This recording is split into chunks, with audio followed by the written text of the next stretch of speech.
show host, father of 5, and all-around big dude. I'm also an expert on drama. I know all kinds of drama. There's the good kind that comes with having a house full of kids. There's the bad kind like season-ending injuries. There's the necessary kind like having an agent in Hollywood. And there's silly drama like the drama around my percolating pectorals. And then there's the drama you can skip. Skip the drama that comes with not having your high school diploma or equivalency. Find free adult education classes near you and finish your high school diploma. Visit finishyourdiploma.org. Or text diploma to 97779. Message and data rates may apply. Reply STOP to opt out. That's diploma to 97779. And leave the drama to actors like me. Brought to you by the Dollar General Literacy Foundation and the Ad Council. Adopt US Kids presents Multiple Choice Parenting. Your daughter just had her first breakup. Do you A, put yourself in her shoes? How could he do this to you? And for Sheila, she has split ends. B, console her? Oh, sweetie, this is going to happen a lot. 4, maybe 5 more times before you get married. C, take charge? Got to get this all straightened out. Give a little talking to, man to man, mano a mano. Hey, Steve! Is now a good time? No? Okay, no problem. Bye. Or D, help her find a new boyfriend? I know a great place to meet boys. The internet. Nice, single boys. Never mind. How about some ice cream? As a parent, there are no perfect answers. But you don't have to be perfect to be a perfect parent. Thousands of teens in foster care will love you just the same. For more information on how you can adopt, visit adoptuskids.org. A public service announcement from the U.S. Department of Health and Human Services, Adopt U.S. Kids, and the Ad Council. This is you over 30 years ago. Are we there yet? Are we there yet? And this is your mom when you drive her back from therapy. Are we there yet? Are we there yet? Are we there yet? Roles change without us noticing, and in your new role, we help you help. AARP gives you the information to help care for your mom so that you can have patience with her, just like she did with you. Visit aarp.org/caregiving or call 1-877-333-5885 to get practical health and wellness tips to provide even better care for your loved one. Are we there yet? Remember, visit aarp.org/caregiving. AARP, we help you help. A public service announcement brought to you by AARP and the Ad Council. When I was little, I didn't talk for a long time. I liked things to always be the same. Anything new or different would scare and upset me. I was very sensitive to lights and sounds. It was almost like I had bigger eyes and ears than everyone else. So I built secret hiding places where nothing could get in. I didn't like looking people in the eye. It made me feel uncomfortable. I'd throw big tantrums over little things like when my socks didn't match. Sometimes I'd do the same things over and over. Until one day, I found out I had autism. My family got me help. Slowly, I learned how to live with it better. You can see signs of autism in children as young as 18 months. Early intervention can make a lifetime of difference. Learn the signs at autismspeaks.org/signs. Brought to you by Autism Speaks and the Ad Council. It's Thursday night, and you're grabbing drinks with some friends. Started off with a pitcher for the table, which quickly becomes 2. There's pool. And there's the photo booth. All right, everybody squeeze in. Say cheese! Followed naturally by an order of wings. And another. Can we get some extra ranch sauce? Then there's the ceremonial nightcap. So what are we doing this weekend? And lastly, it's back to the car, which, if you're buzzed,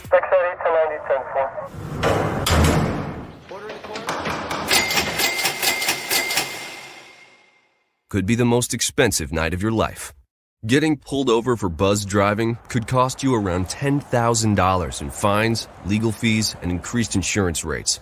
Nothing kills a buzz like getting pulled over for buzzed driving, because buzzed driving is drunk driving. Brought to you by the National Highway Traffic Safety Administration and the Ad Council. You're listening to the Worldwide Sports Radio Network. This is the MD's Fantasy Football Show with Dan Mader, giving you the X's and O's of all things fantasy on the Worldwide Sports Radio Network.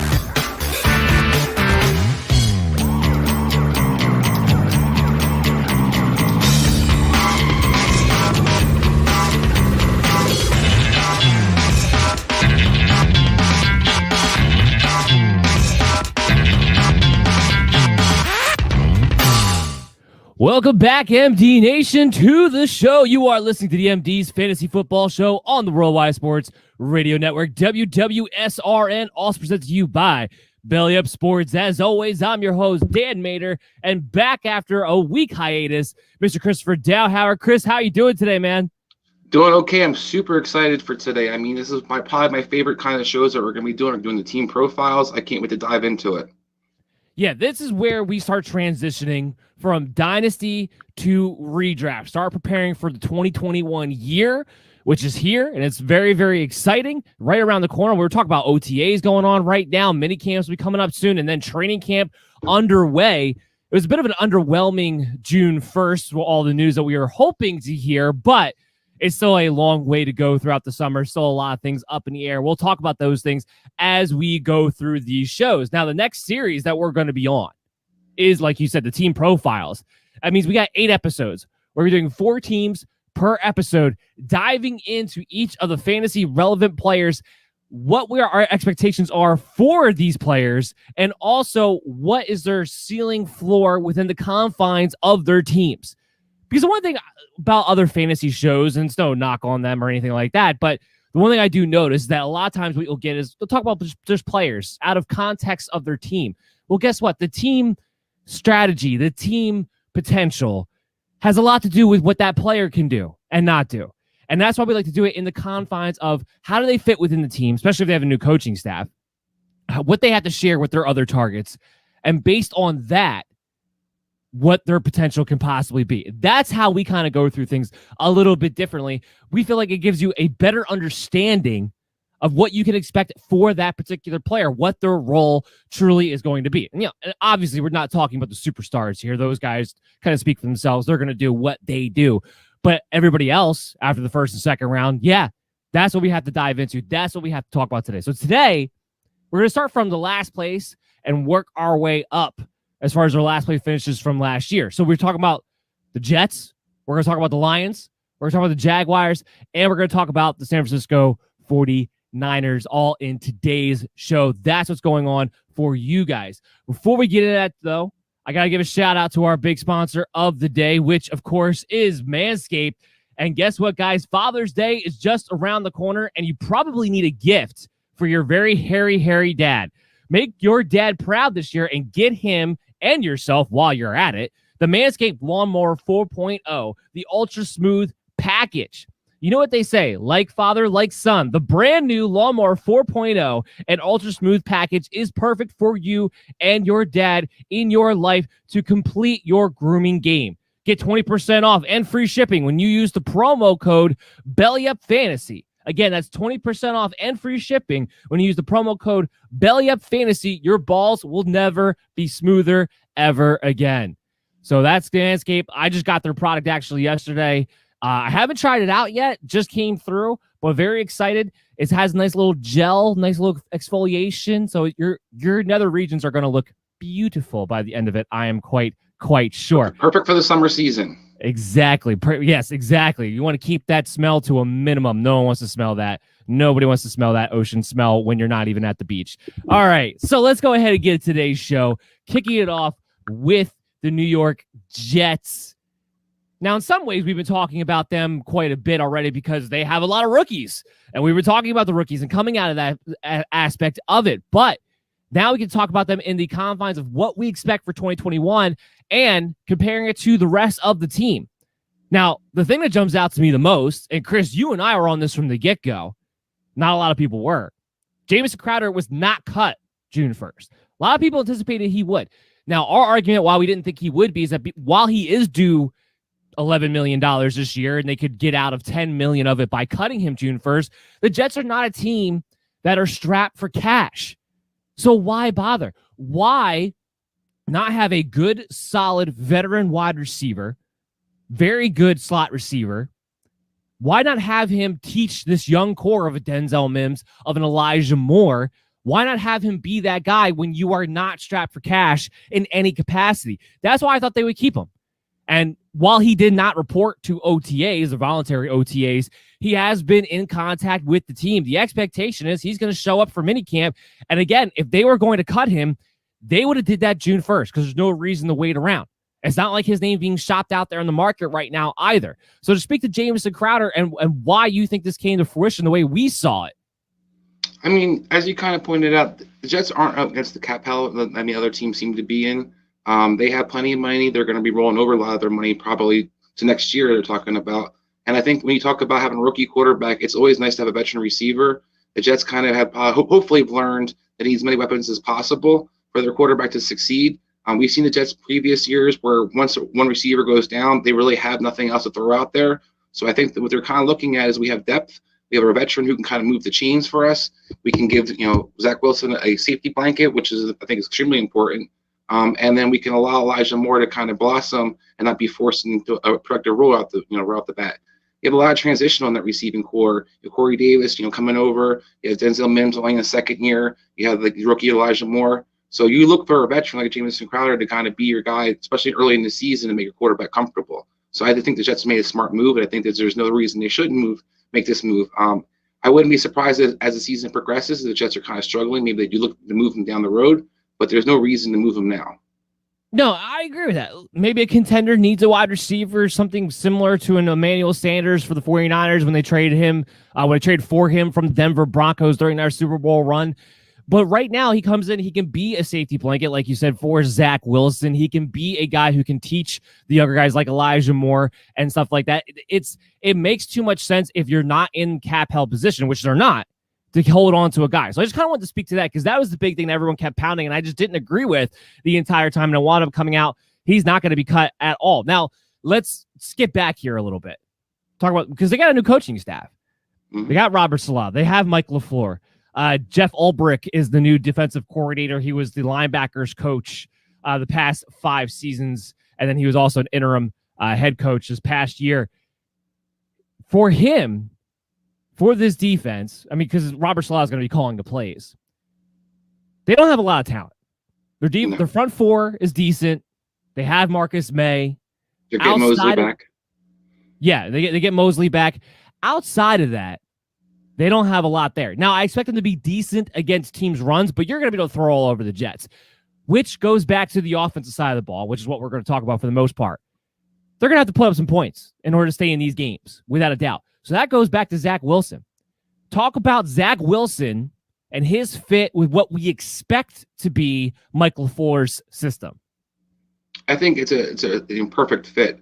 A lot of the things that he ran at BYU are very similar in a lot of ways. They ran a version of the West Coast offense in BYU. So we're pretty much going to see.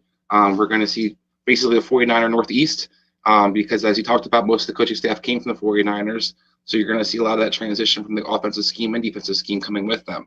I think Zack Wilson is able to throw on the run. One of his more gifts abilities he has. He's good with the play fakes. He's good off of play action. So I think that he fits this offense in a perfect way. He throws a nice, accurate ball. And I think there's going to be a lot of pressure on him because he's going to have easy reads early on in this offense. So you're going to look for a team that's going to have, kind of narrow down the field with him in the beginning of the season, where they're going to see a lot of bootleg action, maybe half a field read. He's looking to push it up or maybe drop it down to that Jamison Crowder as security blanket. I think that you look at the guy has a lot of upside, a la Aaron Rodgers, and I think that you see a guy that kind of has a similar system around him can definitely succeed. Yeah, I think it fits in perfectly as well. You have the zone scheme system there, like you said, off of play action.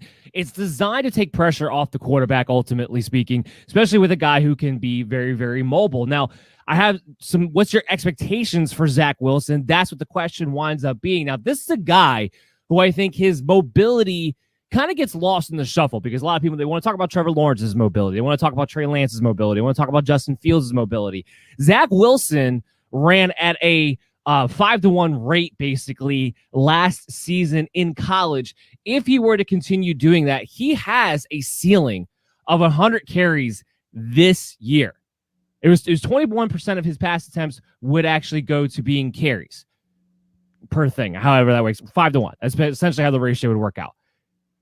Yeah, so that means that means he sets up for that, because you're in a situation with the Jets, because you have to throw the ball as much as you do. There's a real chance we're talking about almost 600 pass attempts here out of this team. I have him projected for 591 myself going into the season. As of right now, things can change, or early preliminary projections. But I have him at like 591 right now. That puts him somewhere between 85 and 100 carries if you were to keep the same rate. Now, going to the NFL, if you want to knock that down about 15%, just to be on the safe side, you're still talking about 65 to 70 carries here. But if he hits his potential, I just want to point this out. There's 4 quarterbacks last year that had 100+ carries. Josh Allen, who finished number 1 overall. Kyler Murray, who finished number 3. Lamar Jackson finished number 10 overall, but was number 1 during his stretch towards the end of the season. And then Cam Newton, who had the floor of QB 16 overall. My point in saying this is that Zack Wilson has a real floor. He is a guy that you can consider more than a high-end stream, somebody that you could draft really late, because he's going to go after Trevor Lawrence. He probably will go after Justin Fields, especially if we find out he's definitely going to be the starter week 1. And he's going to have a floor that you're going to be able to sink your teeth into, and he's going to be a viable redraft option. Go ahead. We'll see about the Justin Fields thing. But I do agree with you 100% about Zack Wilson being a threat and having a great floor. I think that when you look at this quarterback, you can kind of picture back Mitchell Trubisky of Chicago Bears. And even though I think that Zack Wilson is a hell of a lot better quarterback than he ever will be, I think that you saw the similar mobility and his scrambling ability, which was something that gave Trubisky a nice floor and made him actually a great asset early on in his career. So I think Zack Wilson's going to have a chance to kind of show a lot of similar things. You're not going to have a guy who's going to be necessarily like Lamar Jackson out there running for 150 yards, but you're going to have a guy who can get you 40, 50 yards a game here or there by scrambling around and apply some design plays. I think you're going to see a lot of RPO. I think you're going to see him, I talked about the bootleg action. He'll be able to tuck and run on some of those plays. We kind of saw Andrew Luck do that back in the day. And as long as you kind of get a guy who can get you 40 to 60 yards rushing, it's almost a touchdown extra per game extra, basically. So that's where you get that floor. And I agree with you 100%. This is a guy that you can wait to maybe not even be drafted at all, but a lot of times if you steal him in the 16th round, you have a guy that you can kind of use as during that playoff run. And the Jets have a pretty easy schedule overall. You talked about the Jets needing to put up points and, kind of teams to be matched up against. You're going to see to have an opportunity to have some big games here or there. So I think Zack Wilson's a nice guy to have on your roster. Yeah, I think he just has more value than people realize heading into his rookie season. We've seen rookie quarterbacks perform really, really well. I have it projected out right now for 65 carries, 295 yards, and 4 rushing touchdowns. Just his rushing line. Passing-wise, I'll just give it to you guys. I have him for just over 4,000 yards and about 24 passing touchdowns, about 15 interceptions. Now, that projects out to about the 262 fantasy points. I'm not going to say where that finished last year because I also want to put this caveat out there, and I want to get MD Nation prepared. I am projecting these guys off of a 17-game season coming up. I debated this back and forth, and I was thinking about before I was only going to project these guys off of 16 games anyway because most people out there should be taking advantage of this. Those amateur hour leagues that I've made fun of all these years should be taking advantage of the fact that you can now just leave your league the same and not play the last week of the year like you shouldn't. But I know inevitably there's going to be leagues out there who are having their championships come week 18. So I decided if I was going to project 16 games before, I would project 17 games this year. So with that, some numbers are going to be inflated. I just want to prepare everybody for that. So you're going to have to adjust your, because if you go to, even if you're not following MD Nation or you're following us and along with other people, you're going to have to keep in mind that when you see these higher numbers across the board, they're all these different players, and you're going to, there's going to be that extra game inflation you have to take in consideration. So you're going to have to adjust your viewpoint as far as what are your benchmarks, your milestones are for really, really good production. But ultimately, Zack Wilson is going to have a floor, I believe, most games because he is going to have that rushing floor, along with being in a situation where he's going to have high volume, especially in garbage time situations. Now, the other thing about Zack Wilson is what does he do for the wide receivers? They signed Corey Davis. You have Denzel Mims, you're hoping takes the next step up. You drafted Elijah Moore. We talked about the fact that it looks like now they're keeping Jamison Crowder because otherwise you probably would have cut him already on Tuesday anyway. So they have some weapons there in place. The big thing I want to look at is Denzel Mims, his deep threat capability. Is it there with a Zack Wilson? And absolutely. Look, his average depth of target is about 10.9 yards. So that was 34th in college overall, but he has the third best deep pass completion percentage. This guy can hit the ball down the field. They're going to set up, talking about those play action boots, they're going to set up play action. They're going to set up those deep shots to take every so often with Denzel Mims.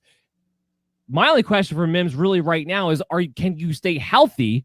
Wasn't able to do it last year. We go back into his college years. We put on injury rate. Right now, his injury rate is about 6-1. So for every about 6 games played, he misses a game, essentially. So we have him projected to miss 2 to 3 games this season as a result.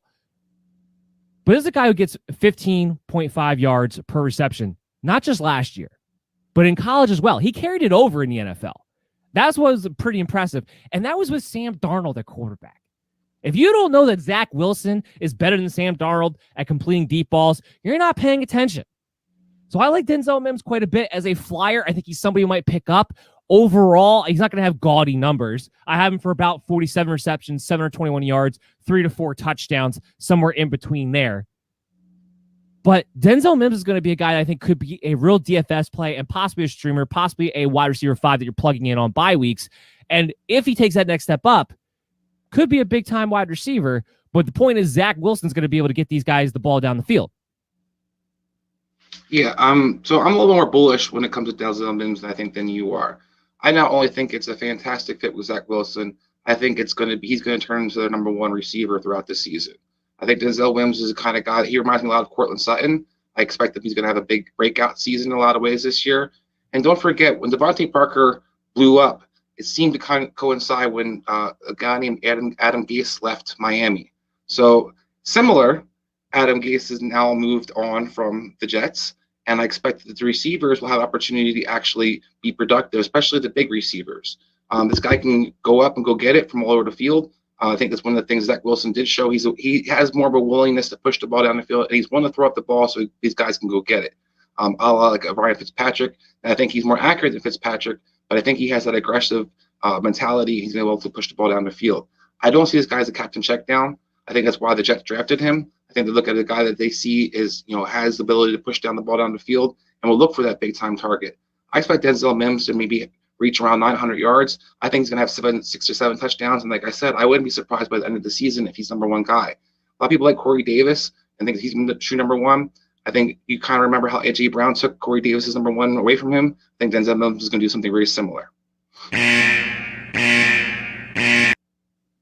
I have Corey Davis as number 1 receiver for the Jets for next season. He's the only receiver that I have getting just over 100 targets, 64 receptions, 821 yards, and 4 touchdowns. Mostly because I think he's going to be the guy who gets targeted like he's not the same player, but like a Brandon Ayuk kind of in that system where he's going to get a lot of the intermediate play action and he's going to be more of the safety blanket on the perimeter. Here's the thing about Denzel Mims. Because he was so banged up last year, because he didn't get much of an offseason, while I am also a big fan of the player, of the talent, there was no development in his wide receiver tree. I think that's why he's not A.J. Brown. He doesn't come in and take away those targets because he is right now has to be considered more of a deep field threat than a guy who's actually going to be featured, I believe, in this offense. And I believe by the end of the season, if Elijah Moore comes in, he would possibly even move Denzel Mims out as far as targets go, but keeping Denzel Mims in his down the field threat role. So I don't think there's any possibility Denzel Mims is number 1 targeted receiver this year. We'll see. I wouldn't say number 1 targeted receiver. That part I won't argue. I do think that the slot receiver will be the number 1 targeted. I do think I agree with Elijah Moore once he becomes a fixated in that lineup. I think he'll be kind of the security blanket and he'll see more volume. But overall yards, production, and touchdowns, I do think Denzel Mims is number 1 receiver for the Jets this year. And I'm pretty bullish about that, where I think that Denzel Mims is somebody that a lot of leagues seem not even drafting. I would definitely take a flyer on this guy, and I'm very, very excited about him. Like I said, I look at him a lot like Courtland Sutton. I heard a lot of doubts about Courtland Sutton's ability, and I feel like Denzel Mims is in a very similar opportunity. I heard Courtland Sutton couldn't run patterns. He came from the college that, did the run and shoot offense, blah, blah, blah, blah. I think Mims has all the skills that you're looking for. And in the West Coast offense, I don't think he's just a deep threat. I think we saw people like Julio Jones and traditionally the old, more West Coast receivers like Devontae Adams. Those kind of guys are actually featured a lot. I think Corey Davis is going to be a chain mover, but I wouldn't be surprised if he becomes more of a possession type of guy than actually the guy that they look for to feature. When I look at this team, I don't have anybody in particular getting a lot of touchdowns. Corey Davis, I have the most at 4. Everybody else, I have it 3, 2. But I have them all kind of eating into each other because the one thing I take in consideration is that Jamison Crowder and then what eventually might become Elijah Moore somewhere down the year, these are slot receivers who are probably actually going to be involved in the red zone to some degree. I only have Zack Wilson throwing 24 passing touchdowns to begin with. So I don't have anybody getting 7 to 8 touchdowns. The reason for that would be, here's what I would say for that. It's not that I don't think that none of these guys have the capacity to go 7 or 8 touchdowns, but I think this is something that's going to have to shake itself out. I don't think there's a Jets wide receiver that I would want to necessarily draft in the first 16 rounds. This is a situation where I would like to let it play out, and then possibly one of these guys will have value. Right now, I'm leaning towards it being Corey Davis having the most value, but it was somebody I would be picking up off the waiver wire because I think things are going to get spread out enough to where you're not really going to be able to key on any one particular guy. I mean, go back to San Francisco. The reason you can hop on a Brandon Ayuk, you can hop on a Deebo Samuel, because that's it. I mean, there wasn't anybody else. You actually have 4 legitimate wide receivers here who are going to get sprinkled in. And let's talk about the slot receivers. Talk about Jamison Crowder. Talk about Elijah Moore. Now, for the people out there who have Elijah Moore in their dynasty leagues or excited about Elijah Moore in 2021, I know you're probably looking at this like, well, you're disappointed that Crowder didn't get cut. But let's keep in mind, Crowder has a 4-to-1 injury ratio. I have to expect him to miss 4 games. He misses a handful of games pretty much every single year now at this point in his career. I probably should take this time to actually talk about our injury rate ratio because that is something new for the MD Nation and what we're doing this year. Basically, I'm taking your most recent history. I'm not going back any further than 3 years. Averaging that out with your age, with your touches, compiling all of that, and putting it into a ratio. Now, I'm not putting too much emphasis on this. It's just like any other statistic, any other algorithm. It's a tool. It's a variable of which to consider, not of which to base your entire analysis off of. So you're going to hear me talk about it because it's new and we're kind of implementing it to try to get even more accurate for you guys on everybody and kind of figuring out, who can we expect. But it's more there to be for baking in an injury risk value more accurately when looking to draft these guys and just having it baked into their value, baked into their rankings. So that way, if it comes down to a tiebreaker, maybe you want to take the guy who actually will be on the field more often than not, or is expected to be on the field more often than not. But that's what we're doing now with the new injury rate ratio that we're implementing when I talk about these rankings, when I talk about these players and what I expect out of it. It's just trying to bake it into their overall value to be more accurate for you guys. So I just wanted to put that out because that is something that's going to be new. You're going to hear me talk about quite a bit throughout the summer. But again, it's just another tool, another variable. Don't use it to overinflate or deflate any one particular player. No, you cannot accurately project injury. No, because it's too unpredictable. It's too versatile. But you have to have an idea. You have to have their risk baked in, especially when it applies. So I just want to take the time out to talk about that. But Crowder is one of those guys that he's going to miss a handful of games, which is why I believe Elijah Moore, even with Crowder there, is going to get his opportunity. He's going to get his chance. And I actually have him for going for 45 receptions, 572 yards, 3 touchdowns. And I do believe that's being on the safe side of things with about 71 targets. So that's with him playing a full 17-game season and getting his opportunities with Jamison Crowder probably missing a few games. The key will be for his potential, his ceiling, is that once Crowder misses a couple of games and he does step into that slot role, I think there will be a real question, does Crowder get the job back? Or do they just keep it with Elijah Moore? So that's going to be where's his ceiling at, depending upon that situation and how it plays out. How do you see this thing playing out? I think you make a great point. I think I just want to talk a little bit more about the injury rate. Also, where it can really help you is not just beginning of the season, but throughout the season. Right. This is where you can kind of watch an Elijah Moore, what guys you want to have on your watch list. Because as you pointed out, Crowder has an injury rate, but the Jets receivers in general have an injury rate. You talked about Mims already. Corey Davis has been banged up in the past. So this guy has an opportunity to get on the field in numerous different ways, and that's what you kind of are looking for. A lot of times when you're on the waiver wire, you want to jump ahead before everybody else realizes the guy who the key guy is. You want to kind of be ahead of the curve. That's how you kind of win championships a lot of the times, and you get the guy before everybody else is bidding on them or trying to get him. I think, like Elijah Moore is a guy who can play inside and outside. Now, preferably he plays in the inside, but he has an opportunity to get on the field in numerous different ways, as you kind of point out. So it's a guy that you want to have on your watch list and be prepared to, like, hey, if I see a little injury here where I hear a guy has a hamstring issue, I might jump on this guy immediately because I can see how it kind of like blossoms throughout the season. So I think your injury ratio thing is an incredible tool to come up with and use. But as I kind of see unfolded for Jamison Crowder, I think Jamison Crowder is going to be productive. I think that PPR-wise, I like him a lot more than Standard League. I think that initially he'll be peppered with targets in a lot of ways because he'll be the kind of the chain mover. He'll be the veteran guy that'll have somebody kind of lean on. But I think overall, I think that as the season progresses, whether or not he gets traded or not, I think he'll be kind of phased out of the offense more and more. I think it kind of, you look at the Jets, they're kind of building towards the future. There's no reason to really use Crowder too much as the season progresses. So this is a guy that maybe you don't necessarily draft, but maybe you have DFS or streamer early on, you look for him, and then kind of maybe if you can get him hot for a couple of games, you try to trade him or move on because, like I said, I don't think this guy's going to be the starter throughout the season for the Jets. Yeah, I think Elijah Moore is somebody who could be valuable at the end stretch in your playoff stretch, possibly as a wide receiver 4 type, depending upon what happens in that situation. But overall, I'm not looking to draft the Jets wide receiver. I think Corey Davis has a chance to be a wide receiver 4, wide receiver 5 throughout most of the year. But this is one of the situations where I'd rather let it play out. And as of right now, I don't think you have to draft a Jets wide receiver either. That's not something I would target. But I will talk about outside of Zack Wilson possibly having value to target. The other position is going to be running back. And it's going to be Michael Carter. That's going to be the guy who I think you are going to draft off the Jets and have a lot of value to do so. We've already got, we're talking about OTAs. He was splitting first team reps with Tevin Coleman and Ty Johnson. A lot of the beat writers are already talking about it's just a matter of time before he is the bona fide starter. We figured that was going to be the case. Tevin Coleman, at this point, I think he's just a guy who's a veteran who knows the system, and we know he can't stay healthy, and we know that at this point he's not nearly as explosive as he used to be younger on. Ty Johnson's just a guy. So we knew going into this, and we've been big on Michael Carter in 2021 in general. I think the question is going to be, where do we actually value him? Where do we actually want to draft him? We'll know that more as we get closer to the season. Again, these preliminary projections will get updated. ADPs will get more accurate because people are just starting to draft now on mock drafts. So we'll get better idea as we get closer on where people are taking him and what his value really should be in relevance to that. But this guy right now, and I have him on a safe side projection.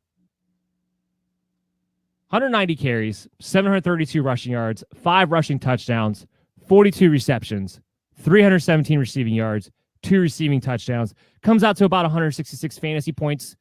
Comes out to about 11 to 12 carries a game. That could be about 12 to 15. But I do think you're going to see Tevin Coleman sprinkled in when he's healthy. Maybe Ty Johnson to some degree. Because I think you have to, as of now, until we see something different, think that Mike LaFleur is going to follow in his mentor's footsteps to some degree and sprinkle in different running backs here and there. But just off of that, we're talking about a guy who would finish squarely in the top 24 running backs as a solid RB2 on the safe side of only expecting to get about 11, 12 carries a game. And I think that's being safe when it comes to Michael Carter. Chris, I know you're big on him. What are your expectations for him this year? Yeah, I think those numbers project pretty well. I don't know if he gets necessarily the opportunity right off the beginning of the season to become the man, but I think it's going to, as the beat writers are kind of talking about, it's going to be clearly obvious who the best running back in the backfield of the Jets is going to be really soon. I think that you might see some guys get rotated in there, especially in short yardage situations where maybe they let, a P. Ryan or some of the guys kind of get banged, take the banging and kind of be between the tackles kind of plays. Maybe in goal line, he gets vultured here or there. But overall, I think when you're looking at the Jets offense, what they have in place, they're going to be a team looking to have some explosion. We had a lot of hype about Matt Breida a couple of years ago in the 49ers. A big part of that hype came mostly because of his speed and his ability to kind of make the big plays. We see Ryan Mostert, excelling with his speed and being able to make the big plays. Michael Carter was averaged the most yards per carry of any running back coming into this draft. People seem to knock him because of his size. He doesn't run small. He doesn't run like he's afraid. This guy is going to be a beast, in my opinion, and I think that he can catch the ball. I think he can run the ball, and I think in this system is a perfect fit. You put him behind a Tucker and a Becton, you can't see this guy coming out, popping out, and he's going to be able to have 7-8 yard gash plays here or there. I expect him to have a really productive season. I wouldn't be shocked if he gets closer to around 900 yards, like similar to Mims, like I said, to 900 yards, about 7 or 8 touchdowns. I think he's going to have, I think the 44 to 50 catches is a pretty good number. I think he's going to be highly utilized in the passing game a lot. But I do think he'll be more than one of the effective guys. We kind of saw Devontae Freeman have, a split with Tevin Coleman back in the day in Atlanta and still be productive. I think you're going to see some of that similar split.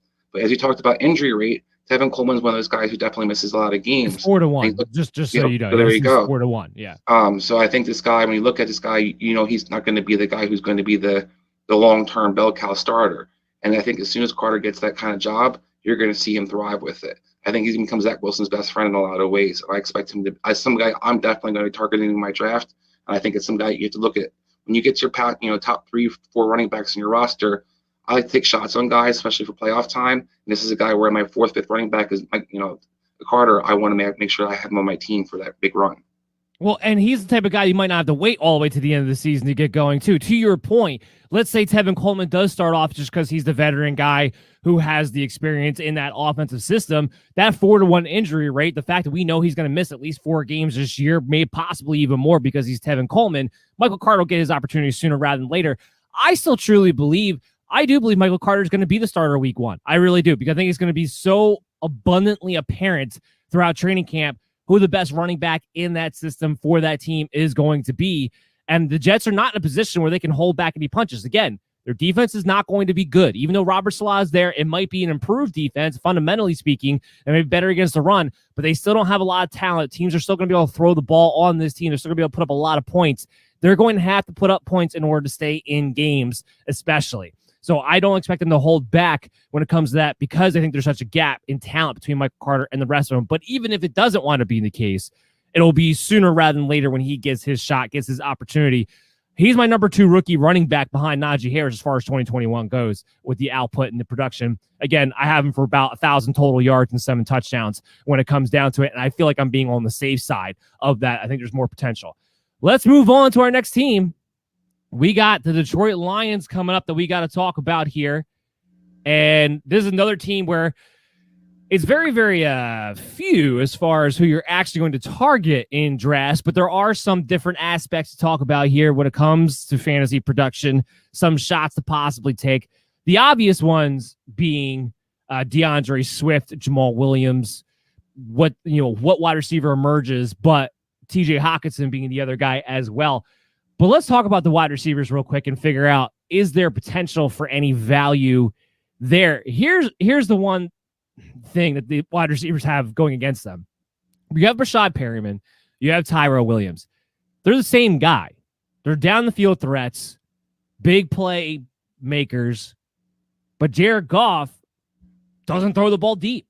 I mean, is that not the number one reason why Sean McVay wanted to move on and rather have Matthew Stafford, because they could not get the offense to go vertical for nothing? That's the one thing that's going to be very, very tricky. I mean, Jared Goff, he was 19th in deep ball attempts, 32nd in air yards, 34th. There's only 32 starting quarterbacks, 34th in deep ball completion. That's how bad he was throwing the ball down the field.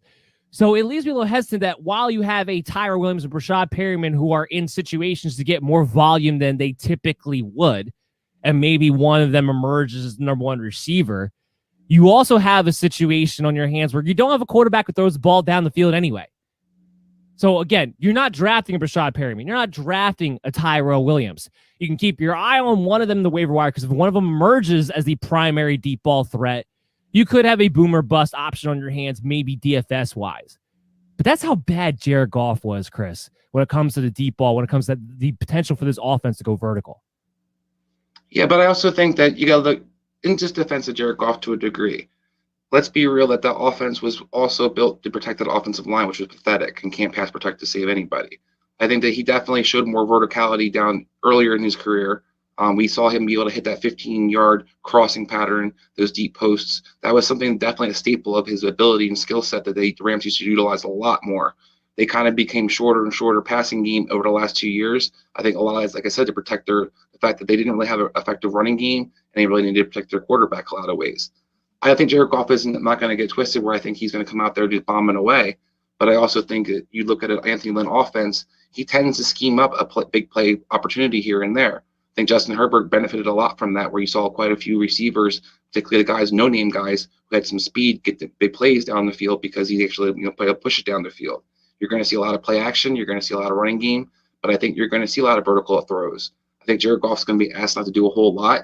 I don't think he's going to be asked to throw a lot of 40, 50 times a game, but he's got a much better offensive line, I think, in place in front of him.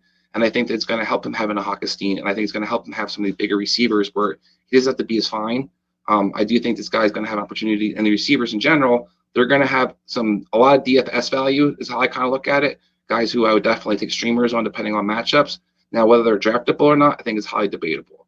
I think that you can have these values, these guys, you can definitely see that there's so many different receivers opportunities you want to get more upside at. But Terrell Williams, when he's healthy, has been effective and has been productive. And he has played with Anthony Lynn's offense before. And let's not get it twisted. Phillip Rivers had no freaking arm at all by the time he left at San Diego or LA. And he was still able to get the ball down It the was San field. Diego then. You're good. So, yeah, so he was able to get the ball down to those guys enough to make them effective. And I think that when you look at Brent Perryman, I mean, we talk about guys who aren't aggressive. We see Sam Darnold have a decent, have a decent season with Sam Darnold as his quarterback. So I think for Perryman, his key is health. I think Williams is also key is health. So that's kind of how the receivers, why I'm not necessarily going to draft them. But if they come out healthy, this team's defense is going to be pathetic, similar to the Jets like we talked about. They're going to need to throw the ball at some point. They're going to want to be physical. They're going to want to run the ball. But I think you're going to have to see that they're going to have a lot of garbage points and opportunity. I think that's where you can see some of these receivers have some true value. I'm not going to target any of the guys in the draft. Like I said, I think St. Brown's a guy that maybe you take a flyer on if you really want to have somebody from the team. But I think this is more kind of wait and see who kind of materializes. What you just said about the defense is the key point as to why we're even spending this much time talking about Tyrell Williams and Brashad Perriman, because there's a set here where whether it's garbage time or wherever the case may be, again, the Lions will have to score points at the end of the game. Somebody could emerge. My bet would be it's Tyrell over Brashad Perriman, but again, nothing to worry about for your drafts, I would say. Just something to keep an eye on throughout the season and see how these things kind of unfold. But there is a receiver on the Lions I do think is worth keeping in the back of your mind at the end of your drafts, and that's St. Brown. Because let's talk about a receiver who does fit the mold of what Jared Goff likes to do, and that's target the slot receiver over and over and over again. And while it was Cooper Kupp, who's a bigger-bodied slot receiver, Jared Goff has shown he's not afraid to get his slot receiver involved in the red zone, which is always usually the Achilles heel. So St. Brown is in a situation to be pretty sneaky. And I have him being the number one targeted receiver by season's end. Now, not by much, but by season's end, I have him getting the most targets at 70 for the wide receiver spot. Still nothing impressive. 600 yards, 3 touchdowns. Maybe that goes up to 5 or 6 if he really gets targeted quite a bit in the red zone. But I do think he's going to start right away. I do think he's going to be the safety blanket for Jared Goff. And we know Jared Goff doesn't like to come off of his safety blankets. So I think there's a scenario in which St. Brown could have some sneaky potential value. Again, ultimately, I'm not targeting, just like I'm not targeting a Jets wide receiver, and they all have much more potential than any Lions receiver does. I'm not targeting a Lions receiver either, but he's the one guy who I think has some sneaky value and could emerge as a real wide receiver 4 by season's end. I know that doesn't sound exciting, but that's pretty much the ceiling you're talking about when it comes to Detroit Lions. If you want to speak to St. Brown real quickly. Yeah, I think that in PPR leagues particularly, he might be worth a flyer at the end of the draft. Just because I do think he's going to see a high volume of throws. And it's not just about Jared Goff liking his slot receivers. It's about Anthony Lynn featuring his receivers too as slot receivers. We saw Keenan Allen pretty much fill that role where he gets filled with targets, not underneath stuff. I think you're going to see St. Brown be asked to run a lot of similar patterns and kind of be the guy they look for the, on 3rd and 5s and 3rd and 7s, the guy they kind of try to feature in a lot of ways. I would question whether or not he's going to be productive in the red zone. We've seen Keenan Allen also struggle not scoring touchdown-wise. But throughout the rest of the offense, you do see this guy is pretty much their guy that they look for to feature, and definitely is targeted a lot each game. I mean, look, when it comes to these guys, again, it's little value, possibly guys you might want to talk about during the season. But here's something to keep in mind. When it comes to wide receivers can surprise you when they're on bad teams and on bad offenses. There still can be value for them. It's not like the running back position. We talk about this all the time. When you have a running back on a bad offense on a bad team, it really can kill their potential. It really can kill their ceiling. But for the wide receivers, it works a little bit differently because all of a sudden you get surprising volume in garbage time situations. And that's why we kind of keep our eyes on these things. But let's talk about the real number one pass catcher. Go ahead. I was going to say real quick, this is why I like to do these shows that we do. And you kind of talked about at the beginning of the show. We like to talk about the scheme and the fit for these guys. So a lot of players that people just kind of focus on certain things or numbers or Jared Goff can't do this, Jared Goff can't do that. But we're showing you why this guy's going to be featured, not just because he's going to be out there in the field and get snaps. We're showing you because how he fits in the offense, he's going to be a guy more than likely be featured in a lot of different ways, whether it's a personnel-wise with the quarterback, whether it's scheme-wise with the offensive coordinator. So, yeah, you're going to talk about Hockenstein. Go ahead. Yeah, well, yeah, the actual number one pass catcher who you do need to have on your fantasy radars. You do need to draft high. You do need to draft him ahead of Kyle Pitts, by the way. I will put that out there now because right now Kyle Pitts is going head and shoulders above TJ Hockenson. It makes absolutely no sense. Hockenson is in line for pretty much a floor of plus 100 targets this season. Jared Goff has a history of getting the ball to the tight ends. Anthony Lynn has a history of scheming the ball to his tight ends. Even before Hunter Henry. You guys remember the guy named Charles Clay? Charles Clay was a top 10 fantasy tight end because of that system, because of that scheme, because of Anthony Lynn.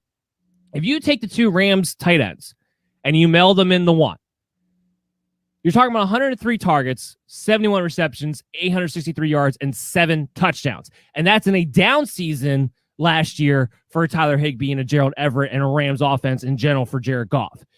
That's a great tight end in today's age. That's a great tight end. And TJ Hockenson isn't going to be splitting production with another tight end on that roster. So that would all go to him. But then you had in the fact that Hockenson, he's better than Higbee. He's better than Gerald Everett.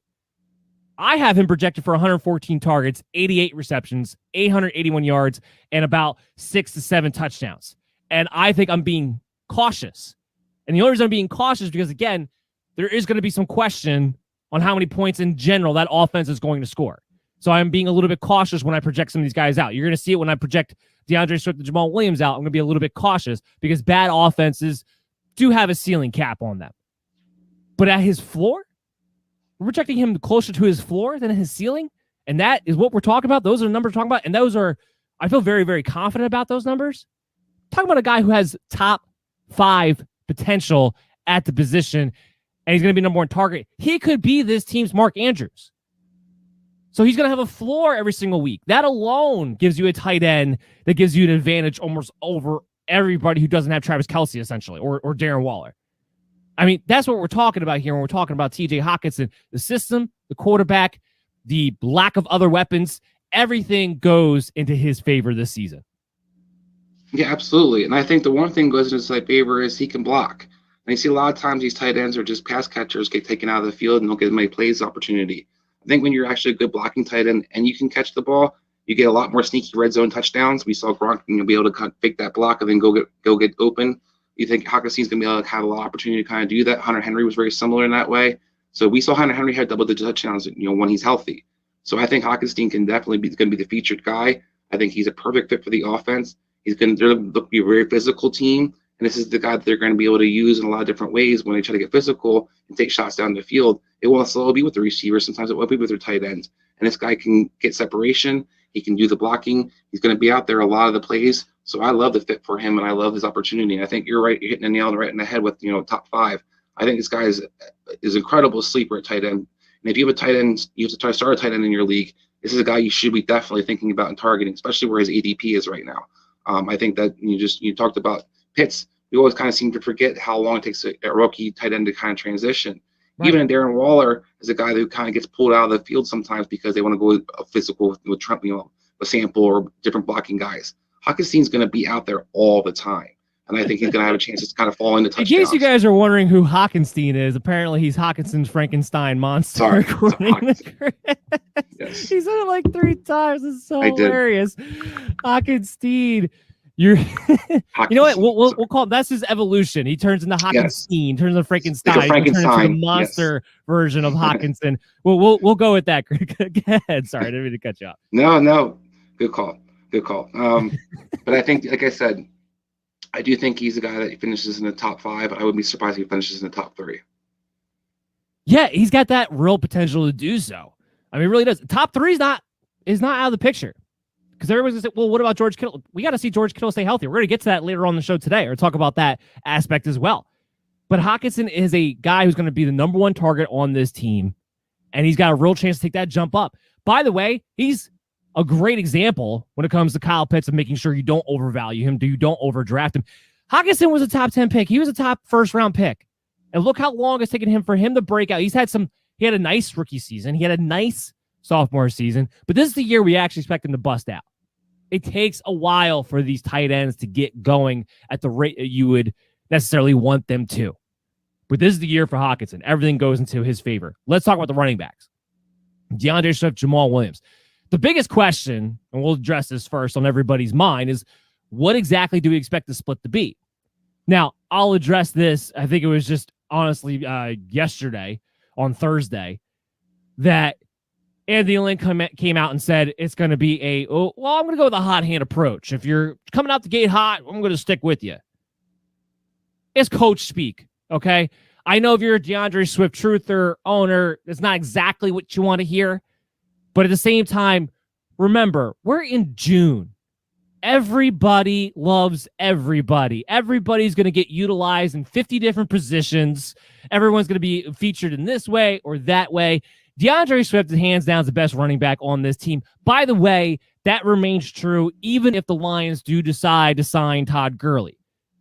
And I'll just talk about that too. We're not going to talk too much about Todd Gurley because he's not on the team as of recording the show. But if he were to sign, then we're going to have to talk about red zone production because I do think Todd Gurley would instantly become a goal line back. So we'll have to get into that if that winds up being a factor. But even if it does, DeAndre Swift is going to get the majority of the carries. He's going to get the majority of the receptions. And let's tackle this from a standpoint as of right now. As of right now, we're just talking about DeAndre Swift and Jamal Williams. Jamar Jefferson, who they took drafted late, I don't expect him to be much of a factor. Talking about two running backs here. I have him at basically a 60-40 split across the board.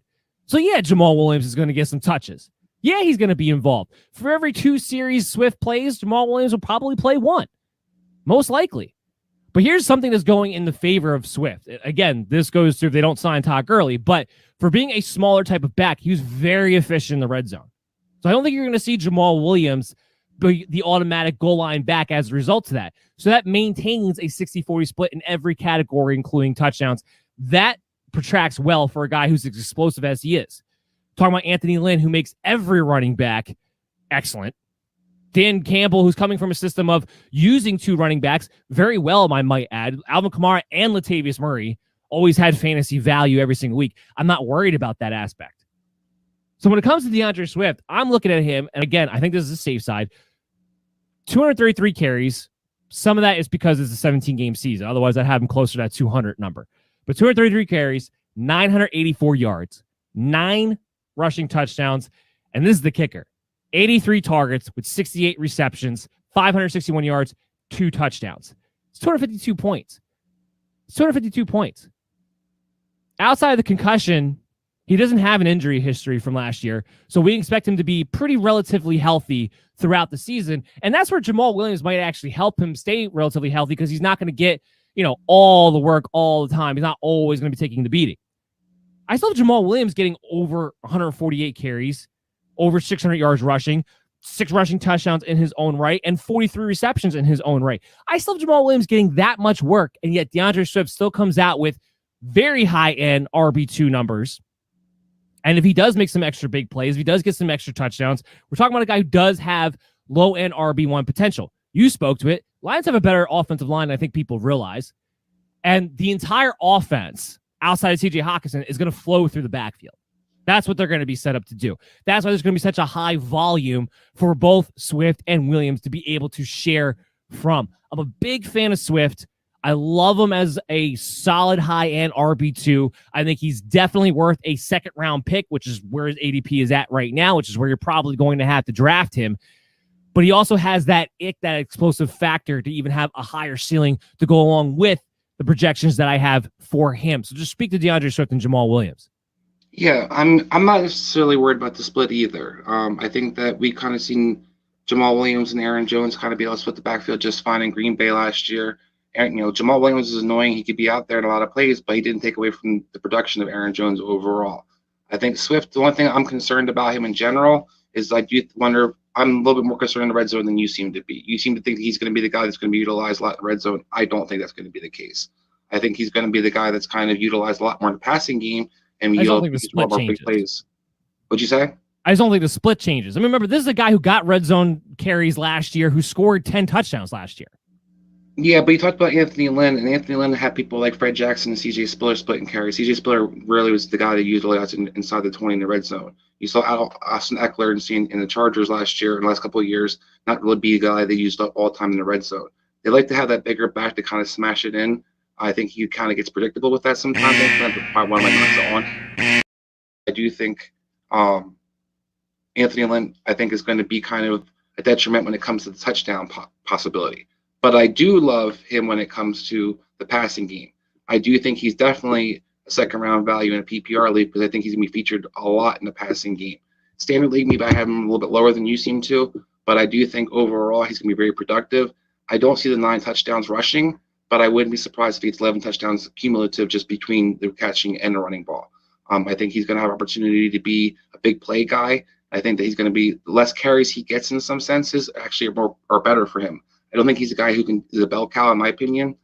So I like the idea of him getting 15 carries, 15 touches, I should say, and being highly effective with those. Yeah, I don't disagree with that part. I hit the alarm button because I want to talk about C.J. Spiller, Austin Eckler. You're bringing up guys who were never that efficient when given carries in the red zone to begin with. This is a different type of running back to those type of guys that they were under Anthony Lynn. So that's where I'm different with you on this, where Deandre Swift, even though he's not the biggest guy in the world, has shown some guys just have a nose for the end zone. He's shown that he has a nose for the end zone. He was more efficient in the red zone than Adrian Peterson was. That's why I don't think it's an automatic that they're going to switch it to a different back. Now, I don't think it's always going to be him in the goal line, but I think the split of 60-40, let's say, between Jamal Williams is every category, including red zone touchdown opportunities, because this isn't a guy you have to take out in that situation. And I think he's different than a C.J. Spiller. He's different than an Austin Eckler in that sense when it comes to actually being able to run the football within the 5, let's say. I mean, you keep talking about the efficiency. I would like to see how many actual touches he got versus Adrian Peterson inside the 5, inside the 10 yards. I think that's where you see the guys were utilized a lot more. The bigger backs were utilized a lot more. Now, he might have been efficient when he was out there because teams weren't expecting him to run the ball maybe, but I don't think it's necessarily he's such a great red zone runner. By the season's end, they had about the same. Now, you had the differences in the season where beginning of the year, they were playing Adrian Peterson more. They weren't playing Deandre Swift as much in general, just throughout the game, not just in the red zone. When it made the change to Deandre Swift later on in the season, he was out touching Adrian Peterson in the red zone. For the season, it came out to be about the same, but it was all it was a matter of was who was actually the running back who was being more featured in the game plan that week or that portion of the season. Basically, that's what it boiled down to. So if all things are being equal, which is what we're trying to project out here between Deandre Swift and Jamal Williams, because that's what we would expect from week 1 on, Deandre Swift being the lead guy, that in my mind, if you really want to work off a similar split, would mean that Deandre Swift is going to be ahead of Jamal Williams, even inside the red zone. This is a new coaching staff, so I don't totally want to go off of last year as far as that goes. It is Anthony Lynn that we're talking about. But again, I don't think Deandre Swift, he's not going to get pigeonholed to be taken out of the red zone is more my point. I mean, I don't necessarily think that it's going to be that they're going to phase him out and completely out of the red zone. I just think that they're going to prefer to use other backs in the red zone, where I do question whether he gets 9 rushing touchdowns or not. That's all I'm saying. We will see there. But again, to your point, I think he does get 11 touchdowns total, or at least 10. We're talking about double digits one way or another, whether it came to receiving or rushing. But I disagree with you. I think he's not going to get pigeonholed out of the red zone. All right, what we're going to do now, we're going to take a quick break. Come back on the other side. We got the Jaguars and the 49ers to talk about. And, of course, we got the mailbag segment for you guys at the end of the show. So stay tuned. Still a lot more to talk about on the MD's Fantasy Football Show on the Worldwide Sports Radio Network, WWSRN, right after this. Hi, this is Terry Crews, actor, former football player, game show host, father of 5, and all-around big dude. I'm also an expert on drama. I know all kinds of drama. There's the good kind that comes with having a house full of kids. There's the bad kind, like season-ending injuries. There's the necessary kind, like having an agent in Hollywood. And there's silly drama, like the drama around my percolating pectorals. And then there's the drama you can skip. Skip the drama that comes with not having your high school diploma or equivalency. Find free adult education classes near you and finish your high school diploma. Visit finishyourdiploma.org. Or text diploma to 97779. Message and data rates may apply. Reply stop to opt out. That's diploma to 97779. And leave the drama to actors like me. Brought to you by the Dollar General Literacy Foundation and the Ad Council. Adopt US Kids presents Multiple Choice Parenting. Your daughter just had her first breakup. Do you A, put yourself in her shoes? How could he do this to you? And for Sheila, she has split ends. B, console her? Oh, sweetie, this is going to happen a lot. 4, maybe 5 more times before you get married. C, take charge? Got to get this all straightened out. Give a little talking to, man, mano a mano. Hey, Steve! It's now a good time? No? Okay, no problem. Bye. Or D, help her find a new boyfriend? I know a great place to meet boys. The internet. Nice, single boys. Never mind. How about some ice cream? As a parent, there are no perfect answers. But you don't have to be perfect to be a perfect parent. Thousands of teens in foster care will love you just the same. For more information on how you can adopt, visit adoptuskids.org. A public service announcement from the U.S. Department of Health and Human Services, Adopt U.S. Kids, and the Ad Council. This is you over 30 years ago. Are we there yet? Are we there yet? And this is your mom when you drive her back from therapy. Are we there yet? Are we there yet? Are we there yet? Roles change without us noticing, and in your new role, we help you help. AARP gives you the information to help care for your mom so that you can have patience with her, just like she did with you. Visit aarp.org/caregiving or call 1-877-333-5885 to get practical health and wellness tips to provide even better care for your loved one. Are we there yet? Remember, visit aarp.org/caregiving. AARP, we help you help. A public service announcement brought to you by AARP and the Ad Council. It's the Worldwide Sports Radio Network. You're listening to the MD's Fantasy Football Show on the Worldwide Sports Radio Network. And welcome back in, MD Nation. You are listening to the MD's Fantasy Football Show on the Worldwide Sports Radio Network, WWSRN, also presented to you by Belly Up Sports. As always, I'm your host, Dan Mader, joined back here again after his week off, Mr. Chris Dowhower.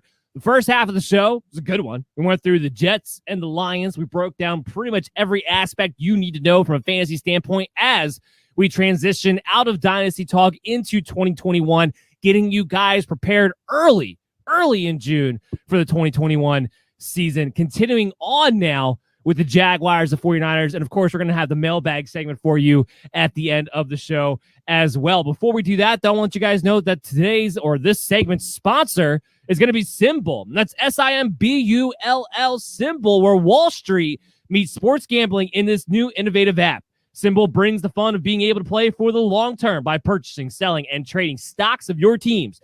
When your teams win, you win a payout. And when they lose, you don't lose money. The value of your team's share is all that matters, and it's easy to use. Just download the Symbol app and on your Play Store and use the promo code MDS Fantasy for a $10 deposit of at least $10 or more. Join the fun of investing in your team for the long haul, where the sportsbook edge is put back into your hands as the player. For the latest and most fun in sports gambling, download the Symbol app and again, use the promo code MDS Fantasy for your $10 deposit bonus today. All right, Chris. So now we get into the meaty meat. Talk about rookie quarterbacks. Talk about guys who might have great beginning value in Trevor Lawrence, because we're talking about the Jacksonville Jaguars here to kick things off. A lot of interesting things to get into when it comes to the Jaguars, because there's a lot of potential fantasy hopefulness, I would say, when it comes to a bunch of these players. First, let's talk about the fact that coaching staff, again, just to reiterate it, in case you guys forgotten, don't know, whatever, outside of Urban Meyer, because I'm sure everybody knows that, you have Darrell Bevell, who's the offensive coordinator also the run game coordinator. Brian Schottenheimer from Seattle is actually going to be the passing game coordinator. Now, that you can take that however you want it, because Darrell Bevell is going to be the main offense coordinator. He's going to be the one calling the plays. So that matters more than Brian Schottenheimer. But you have two guys with pretty similar backgrounds coming into the situation, which actually made it a little bit easier on guys like me trying to project out what I think is going to wind up happening, because I know what the philosophy is going to be. They're going to be on the same page at the very least. And in case you guys don't know, the defensive coordinator, Joe Cullen, he was the Baltimore Ravens defensive line coach for the past 5 seasons, just to kind of give you guys an idea of what type of defense they're going to be running. Now, it doesn't matter what type of defense the Jaguars are going to be running, because they're going to be awful no matter what it is. They have some young pieces. They're starting to come up, but overall, I expect this to be a bottom tier, somewhere between the 26th and 32nd worst defense in the NFL this season, once again, which again protracts well when you're talking about what's the fantasy ceiling, what's the fantasy value overall for Trevor Lawrence. Look, let's look at Justin Herbert last year. Let's look at Joe Burrow last year. Joe Burrow, weeks 1 through 8, was the 9th best quarterback in fantasy. Justin Herbert finishes 9th best quarterback in fantasy overall for the season. You know what they had in common? They threw the ball 40 times a game. Trevor Lawrence has that potential to be throwing the ball, not just because of the system, but because of the defense, because of the whole entirety of what we expect the game flows to be, which is, again, similar to the Lions, similar to the Jets. A lot of commonalities between these 3 teams that we've talked about so far. The defense is terrible. You have garbage time points you're going to have to put up. You're going to have to score to try to stay in games. And even when it doesn't look pretty, the volume is going to wind up being there. So he does have that potential for 40 pass attempts. And unlike a Herbert, well, I shouldn't say unlike a Herbert, because he had a few rushing touchdowns, but he has more potential than a Herbert and a Burrow does as far as what he may put up as far as rushing stats. We're talking about a guy who had another guy who, like Zack Wilson, had a 5-to-1 pass to carry ratio. Again, this is another team that projects out to have at least 600 pass attempts. I actually have him about 636 for the season. Projects out to be he has a potential of 120 rush attempts. That means he would have a crazy floor. That means he'd be up there with the Josh Allens, the Kyler Murrays, the Lamar Jacksons of the world that we talked about. Now, I don't think he's going to run quite that much. That would be his ceiling. But again, let's take it down 15, 20%. We're talking about a guy 90 to 100 rush attempts, especially as a rookie, especially in a situation where he's got to move the ball, where he's got to move the chains, he's got to score points somehow. He's going to lean. The young quarterbacks will lean more on their athleticism early on. I expect Trevor Lawrence to be a real guy who's going to be putting up a lot of carries in that situation. And I project him on the low side. I have him for 70 carries, 386 rushing yards, 4 rushing touchdowns. I think that's actually projecting more closer to his floor, frankly. That gives him a hell of a floor. I'm going to say it right now. Trevor Lawrence is going to finish as a top 12 quarterback with the potential to finish as a top 10.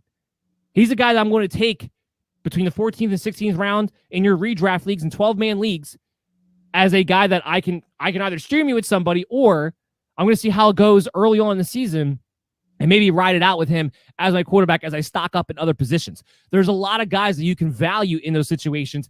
He has all the makings of a guy who has a good floor to be a QB1 and potential for something more as it sets up with this offense. So speak to me about Trevor Lawrence, the Jacksonville Jaguars, and his 2021 expectations in your eyes. So I definitely think Trevor Lawrence is a quarterback that you should be looking to draft. I wouldn't necessarily go in too early on that, but as a guy, I definitely think is a good option to have on your team. I think he's, like you pointed out, he's going to have a hell of a floor. I think you're definitely going to see more than 70 carries. I think that's where you're going to see a lot of production. I question him the volume passing wise more so than you seem to. I don't think that he's going to be throwing the ball over the field. I think he's going to have probably more of his production having the floor with the running game. I see this guy as being something that I definitely think he can finish the top 12. And I definitely think he's going to be a guy that kind of reminds me a lot of, probably statistically, want to be like a Ryan Tannehill in a lot of ways, where you know that you're going to get a consistent effort, you're going to get consistent points. You might question whether or not you're going to get the volume passing wise, but I do think. Speak to me why don't you think he would get the volume passing wise? Because I look at okay, so I don't think the number one, you talked about 2 coordinators that aren't overly aggressive in the passing game. Bevell started opening up a lot more in Detroit last year, but previous to that, there's a reason we've been begging for Russell Wilson to cook for the last 5, 6, 7 years now. because part of those reasons, both those coaches were coaches in Seattle. Both those coaches not Bevel was also coaching the Minnesota Vikings, where he had DeMaurice Jackson. He's not a guy that necessarily opens up the offense and throws the ball a lot. They prefer to run the ball. They play Tennessee twice. They're going to play Houston twice. So there's 2 games right there, or 4 games, I should say, right there. They're not going to get a high volume passing game. I think you look at somebody like Trevor Lawrence, they're going to utilize him. They're going to let him be effective, but I don't think he's going to be a guy who's going to be zinging it all over the field. I think Joe Burrow is kind of built to be able to do that in a lot of ways because the offense was kind of predicated from being a pass-happy offense in a lot of even before he took over as a starter last year. I don't think Anthony Lynn's pass-happy, and Justin Herbert was able to put up those many passes. Justin Herbert put up great numbers. I can't argue that. If you think he's going to be Justin Herbert, then more power to you. I don't think he has a Keenan Allen on his team. I don't think he has the same kind of skill sets of things around him. Marvin Jones is an okay receiver. DJ Shark's a good receiver, but these guys aren't guys who get open consistently. They're guys more big play guys. So I think when you look at how they're going to be constituted, I think Jacksonville will take their shots down the field. I think they're going to be more of a lower volume passing game. I don't think it's going to be spread it out and throw it all over. But I do think Trevor Lawrence is going to have a very much nice floor in the sense that he's going to be a guy who's going to run. They're going to use the RPO action. I think that they're going to have a lot of easy throws for him. And I think he's going to be using his legs or throwing it to that number 1 receiver more often than not. I just don't see them dropping back and throwing the ball over the field. They have offensive lines kind of built to be physical, not offensive line that can pass protect that well. Yeah, but they're going to be in shotgun at least a lot of the time, too, the way this offense is going to set up. Like I said, I have 636 pass attempts over 17 games. So it comes out to about 36, 37 pass attempts per game. What I am counting on, while I don't necessarily disagree with you from the scheme fit, the coaching staff, what I am counting on is the fact that defense is going to be so bad that it's not going to matter. That he's going to have to throw the ball. That the entire second half is going to be nothing but pass attempts, essentially what it boils down to. So the volume, I have no doubt the volume is going to be there. I don't question that at all. I have him for about 4,500 yards, 30 passing touchdowns. Trevor Lawrence, I'm big on him being that guy you could take late and still wind up with a top 12 quarterback on your hands. I'm not worried about the volume there, but ultimately we see eye to eye as far as can he finish top 12, and his rushing ability is going to give him a very nice floor on a week-to-week basis because he has weapons. He does have weapons. He has DJ Chark. He has Marvin Jones. Libiscus Chanel can be a big-time threat. He has things in place. It reminds me a little bit of Zack Wilson in his situation we talked about earlier in the show. It reminds me of Joe Burrow last year, where he had Tyler Boyd and T. Higgins and what we thought was going to be an okay A.J. Green. Even Justin Herbert's like, no, Keenan Allen's better than all those weapons, but he only had Keenan Allen. He didn't have anybody else. Mike Williams was nothing. Jalen Guyton was a guy he threw a bomb to every so often. Hunter Henry really wasn't that big of a factor either. So I wouldn't go out and he had Keenan Allen, but outside of that, I wouldn't say he had a ton of weapons to deal with it. He had a banged up Austin Eckler for most of the season, and he still had those kind of pass attempts. But I want to talk about the wide receivers. So this is where Trevor Lawrence himself bodes well for these type of wide receivers. Like you said, these aren't guys that get a ton of separation. They don't get open all the time a lot, but these are big play guys who go up and get the ball. These are guys who, if you give them 50-50 shots, will win in those situations more times than not. That's the one thing I like about Trevor Lawrence going into the NFL. I think more than anything, we talk about this when we reference Ryan Fitzpatrick all the time. If you're a quarterback who's just willing to give your guy a chance and have that aggression, it's a wonder the kind of production you can put up, because so many of these guys are looking to throw the ball safely to the wide receiver who gets separation, to the wide receiver who's over the middle in the slot, don't want to take chances down the field. Trevor Lawrence is going to be a gunslinger. He's not going to worry about that. So will he probably get a decent amount of picks? Yeah, I'm looking at it now, and I have projected for 15 interceptions on the year. I think that's a real possibility. But is he going to be a guy who gets these wide receivers like a DJ Chark, like a Marvin Jones in situations where they can succeed? 100%. And I like that fit for them quite a bit. Now, DJ Chark is somebody who I thought I would be a lot more excited on, but he has a higher injury risk ratio than I anticipated, because he didn't really realize until you go back and look at it. DJ Chark has not finished 16 games or a complete season at any point in his career. He's been in the league for 3 years now. He has an 8-to-1 injury ratio, which means we have to expect he's going to miss at least 2 games. Now, it's not a lot, but it's enough to take him from a guy that people are excited about as having the potential of being a top tier-ish wide receiver to, you know what? I think he's actually more of a low-end wide receiver 2, maybe a higher-end wide receiver 3. I have him 117 targets. I'm getting 79 receptions, just over 1,000 yards, about 7 touchdowns. And last year, his average per game was 7 targets, 4 catches, 54 yards. I would say, given the abysmalness of the quarterback position all of last year, that Trevor Lawrence is at least 1 target, 1 reception per game better for DJ Chark. I mean, would you agree? Oh, yeah, absolutely. So I think just based off of that, and I think that's a safe assumption, DJ Chark has a nice solid floor as a high wide receiver 3, low wide receiver 2. If he does take off, if there is chemistry, if he is hitting more big plays with him, which is the potential be there, then Chark could have more value than even that. But that's what we're talking about with Trevor Lawrence. He's at least 1 target, 1 reception better for DJ Chark. Go ahead. Yeah, I mean, I think that you make an excellent point. And also, we talked with the coordinators. The coordinators have a history of kind of utilizing the big receivers down the field, like you kind of pointed out. They like to get the guys kind of pushed down. They like to get the big play receivers, and they give those guys shots to make plays too. They're not a team that necessarily bashes away from them throwing a jump ball up. They look to use their big receivers. We saw Schottenheimer use it, whether he was in the Jets or whether he was in Seattle. We've seen similar things with Bevel. So I do think when it comes to the DJ Chark's ability to get down the field and score touchdowns, especially, I think he's going to get definitely a nice shot, be a good, solid number 2, number 3 receiver for your team. I'm a little disappointed as well because I was really, really high on DJ Chark, and then I kind of did think about the injury thing as well. And I also had to go back and remember, like, part of why he got, kind of questioned coming out of college because he had a lot of injuries in college and he can't really show his whole arsenal in a sense. So the injury thing is something to kind of keep in mind. It's not a reason you don't necessarily go after him, but it does make you kind of question how high you go for DJ Chark. Yeah, and Marvin Jones is somebody who I think will have wide receiver 5 value that you can kind of take off the waiver wire here and there. I'm not going to be drafting him, but he's very, very similar to DJ Chark.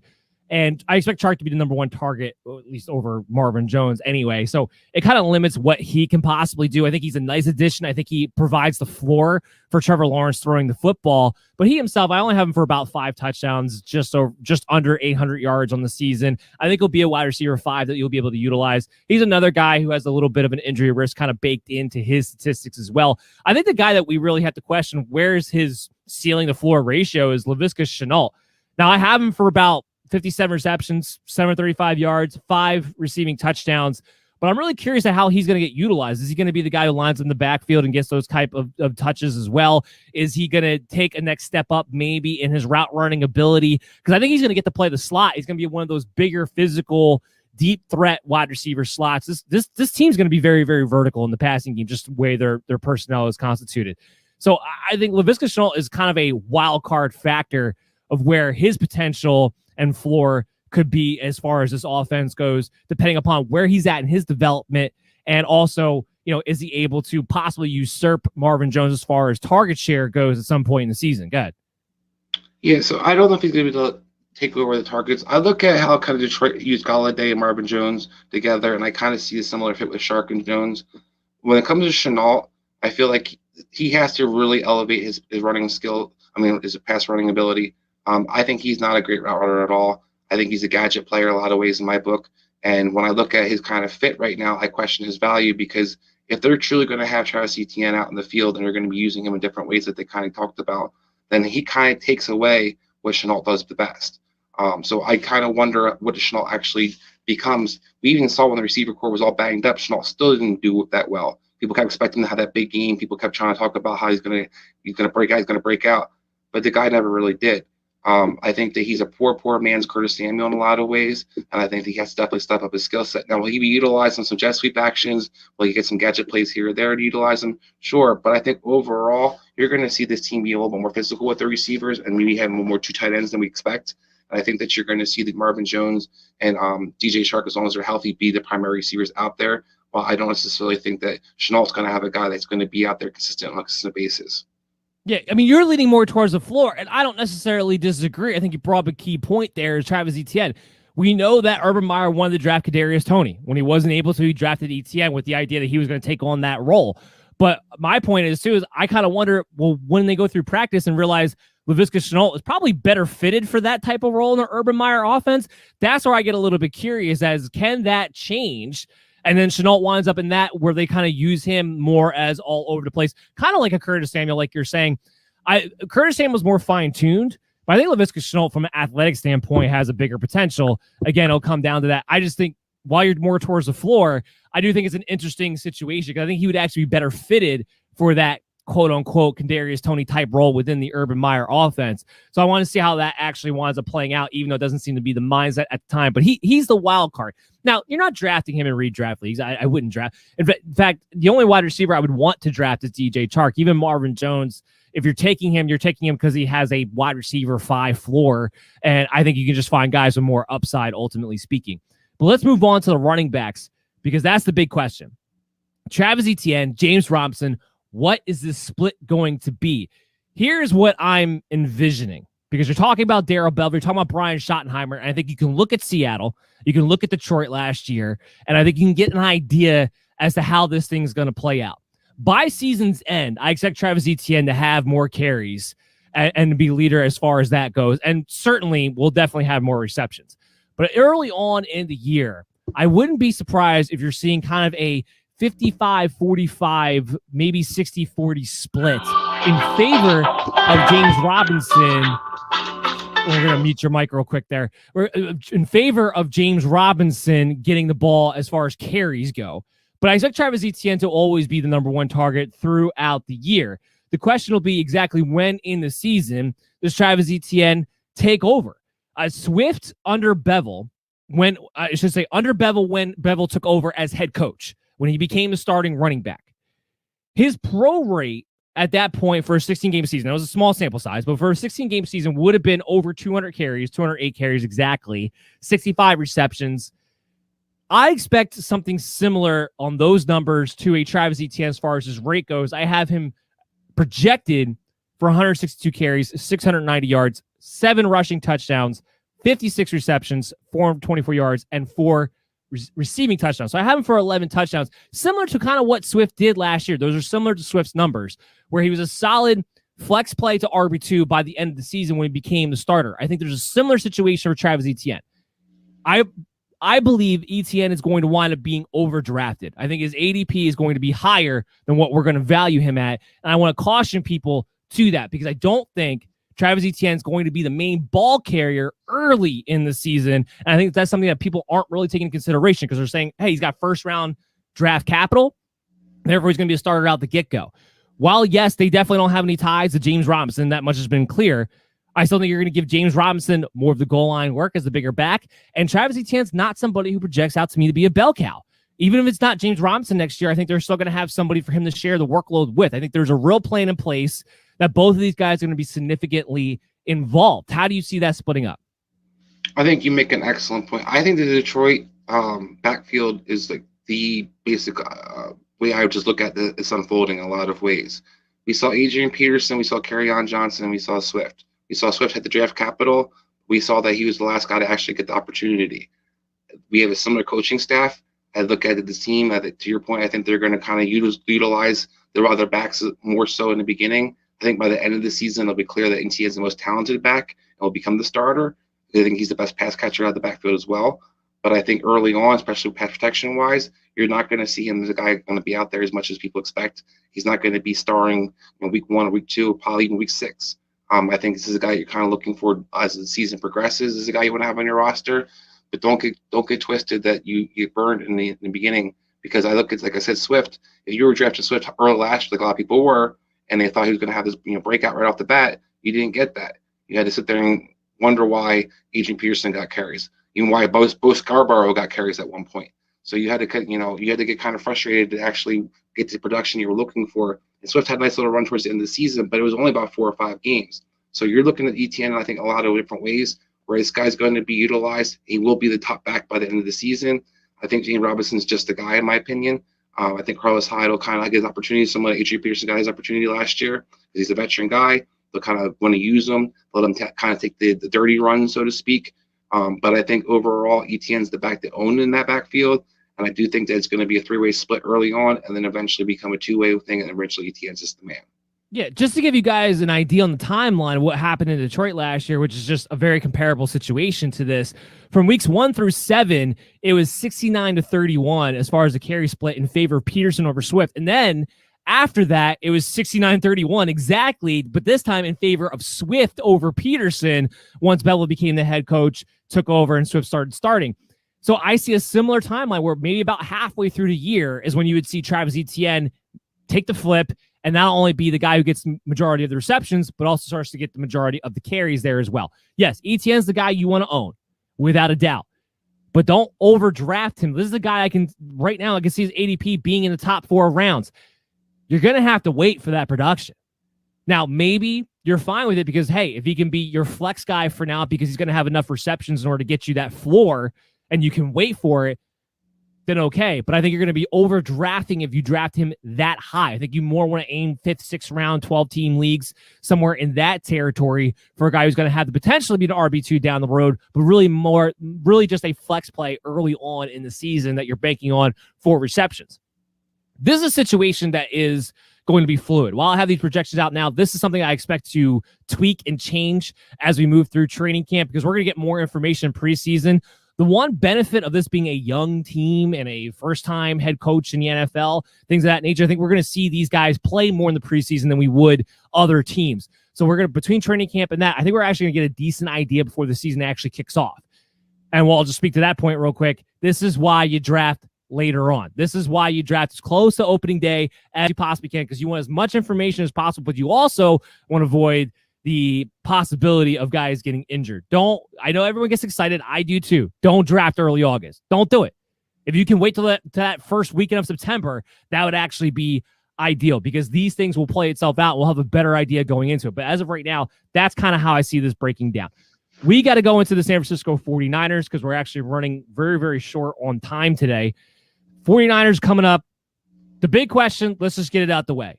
Jimmy Garoppolo, Trey Lance. Trey Lance isn't going to start right away. It's not going to happen. It's going to be Jimmy Garoppolo. Now, here's the thing. I do have Trey Lance playing at some point this season. Why? What have we been talking about all show? The injury rate ratio. You can't ignore it when it comes to Jimmy Garoppolo. You can't ignore why they wanted a quarterback in the first place. Unfortunately, I cannot project Garoppolo to play more than 10 games this season.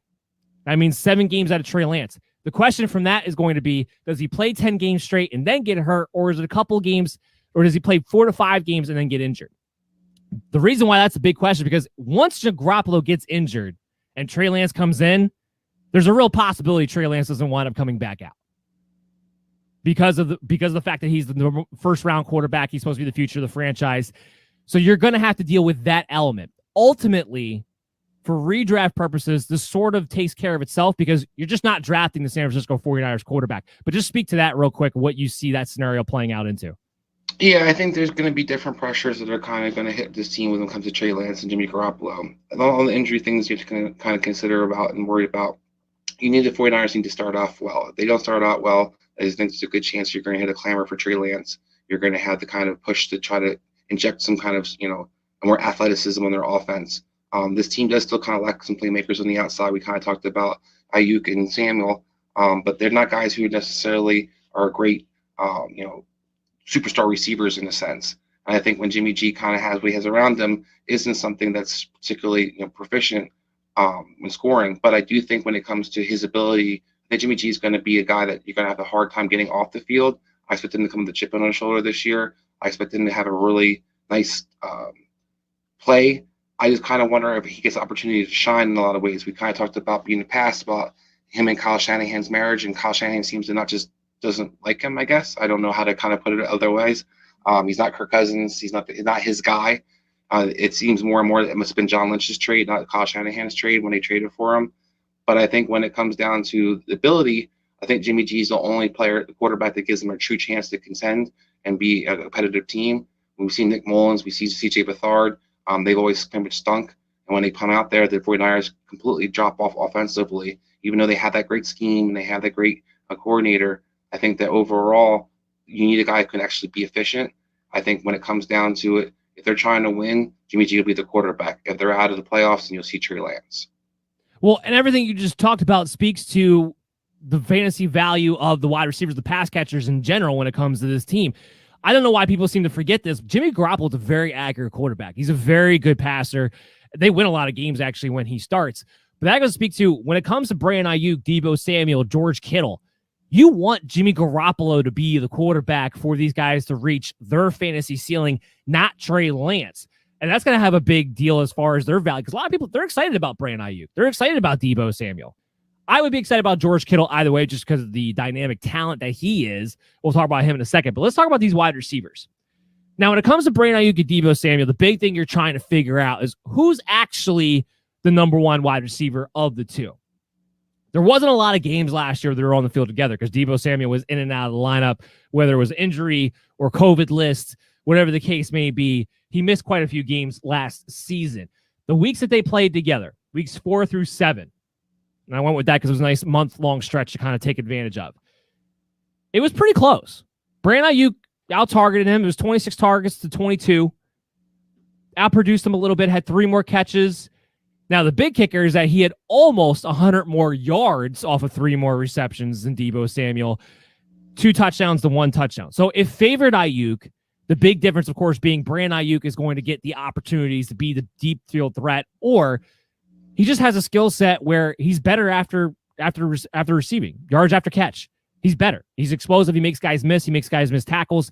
He's going to be the more explosive guy. So Brandon Ayuk, when it comes to the two, even that small sample size, it indicates to me that he's definitely the guy you want to own as far as which one of the two do you favor. Do you agree with that? 100%. I mean, I think not just Brandon Ayuk better after the catch.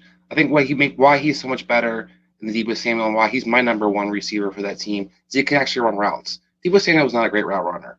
He doesn't get a lot of separation. He doesn't get in and out of his breaks very well. And a lot of his touches are manufactured. So when you were kind of talking about the numbers and how the difference in yards were, I think it's partly the yards after catch, but I also think it's a lot of the production of what they try to scheme for Deebo Samuel. You get a lot of screens. You get a lot of crossing patterns. You get a lot of simple routes where he can be kind of closer to the line of scrimmage and try to make something happen like a running back would. While you actually can run the route tree, he can actually push the ball down the field. He can actually get in and out of his breaks really well. And I think that he's going to continue to progress and stand out as number one receiver for that team as the season progresses. I think when you look at it, his route running ability and how it should transfer to the field and that offense. I think that he's the guy that should be the number one receiver. He should be the wide receiver in a lot of ways. I think that you're going to see him be moved around. He can play inside. He can play outside. He can do a lot more things than I think Deebo Samuel. I think Deebo Samuel is kind of a one-trick pony in a lot of ways and primarily should be utilized mostly in the slot when he's out there. So I do think that you're going to see Ayuk be the number one receiver overall. Yeah, agreed. I'm not touching Deebo Samuel. Look, when Ayuk was out and Samuel came in, I believe it was week 11 or week 12, Samuel lit it up. If there's a situation where there's just one of these wide receivers out there, yeah, you want to own them, you want to play them, whether that be Deebo or Brandon Ayuk. But as long as both of these guys are on the field, it's heavily Brandon Ayuk's way. I don't think it's all that close, to be honest. And as a result, Deebo Samuel to me is somebody who projects out to be, at best, with an Ayuk on the field with him, a wide receiver 5, wide receiver 4. I'm not targeting him. Now, Ayuk, on the other hand, he's got a wide range of outcomes. I have him projected for about 113 targets, 74 receptions, 974 yards, 6 touchdowns. Just because you still have to deal with George Kittle. This is still going to be a run-first offense, generally speaking. But he has that it factor where he can make something happen with the ball in his hands. And if Deebo does go down to injury, which we saw last year, we saw a little bit in his college years as well, he becomes suddenly a very highly productive, at least high-end wide receiver too in those weeks. We saw last year, you needed him on your team, basically. He's one of the big pickups of the year. So I love Brandon Ayuk quite a bit. He's somebody who I'm definitely going to be targeting as a wide receiver 3 with upside heading into the 2021 draft. I think the big question everybody has on their minds is, what is George Kittle going to be? We know he's great when he's on the field, but he's got a 5-1 injury rate. We have to expect that he's going to miss about 3 games. And honestly, if he only missed 3 games, I think we would all be very, very excited. And if he plays 14 games, which is what I'm giving him as of right now, based on this injury, because again, it's not just how many games you missed, it's your age, it's the volume, all that kind of factors in to kind of average itself out a little bit. If he plays 14 games, which I think we would all be excited about, he's the number 1 pass catcher of this team.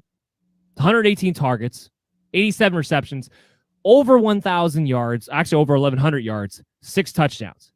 His pro rate last year, he only played 8 games last year, would have been over that. He would have been over 1,200 yards. He would have had 96 receptions, over 120 targets. So George Kittle is a guy that when he's on the field, he's a top end play. There's a reason why he's still going to be drafted primarily as a number 3 tight end going into this year. Can George Kittle stay on the field enough, Chris, to hit these level numbers, to hit where his ADP, frankly, is at, where people are going to be drafting him? I think so. I do have a little concerns, not just the games played, but how healthy he is in those games played. This guy's a warrior. He's been out there on one leg with one shoulder. This guy can be out there no matter what. So you do hope that he's healthy when he's out in the field as well. I think that gets him in trouble more times than not, though, too. I agree, and I think that's kind of the problem. This guy wants to be out there all the time, but that's also where you see sometimes the games where he's not the production you're looking for.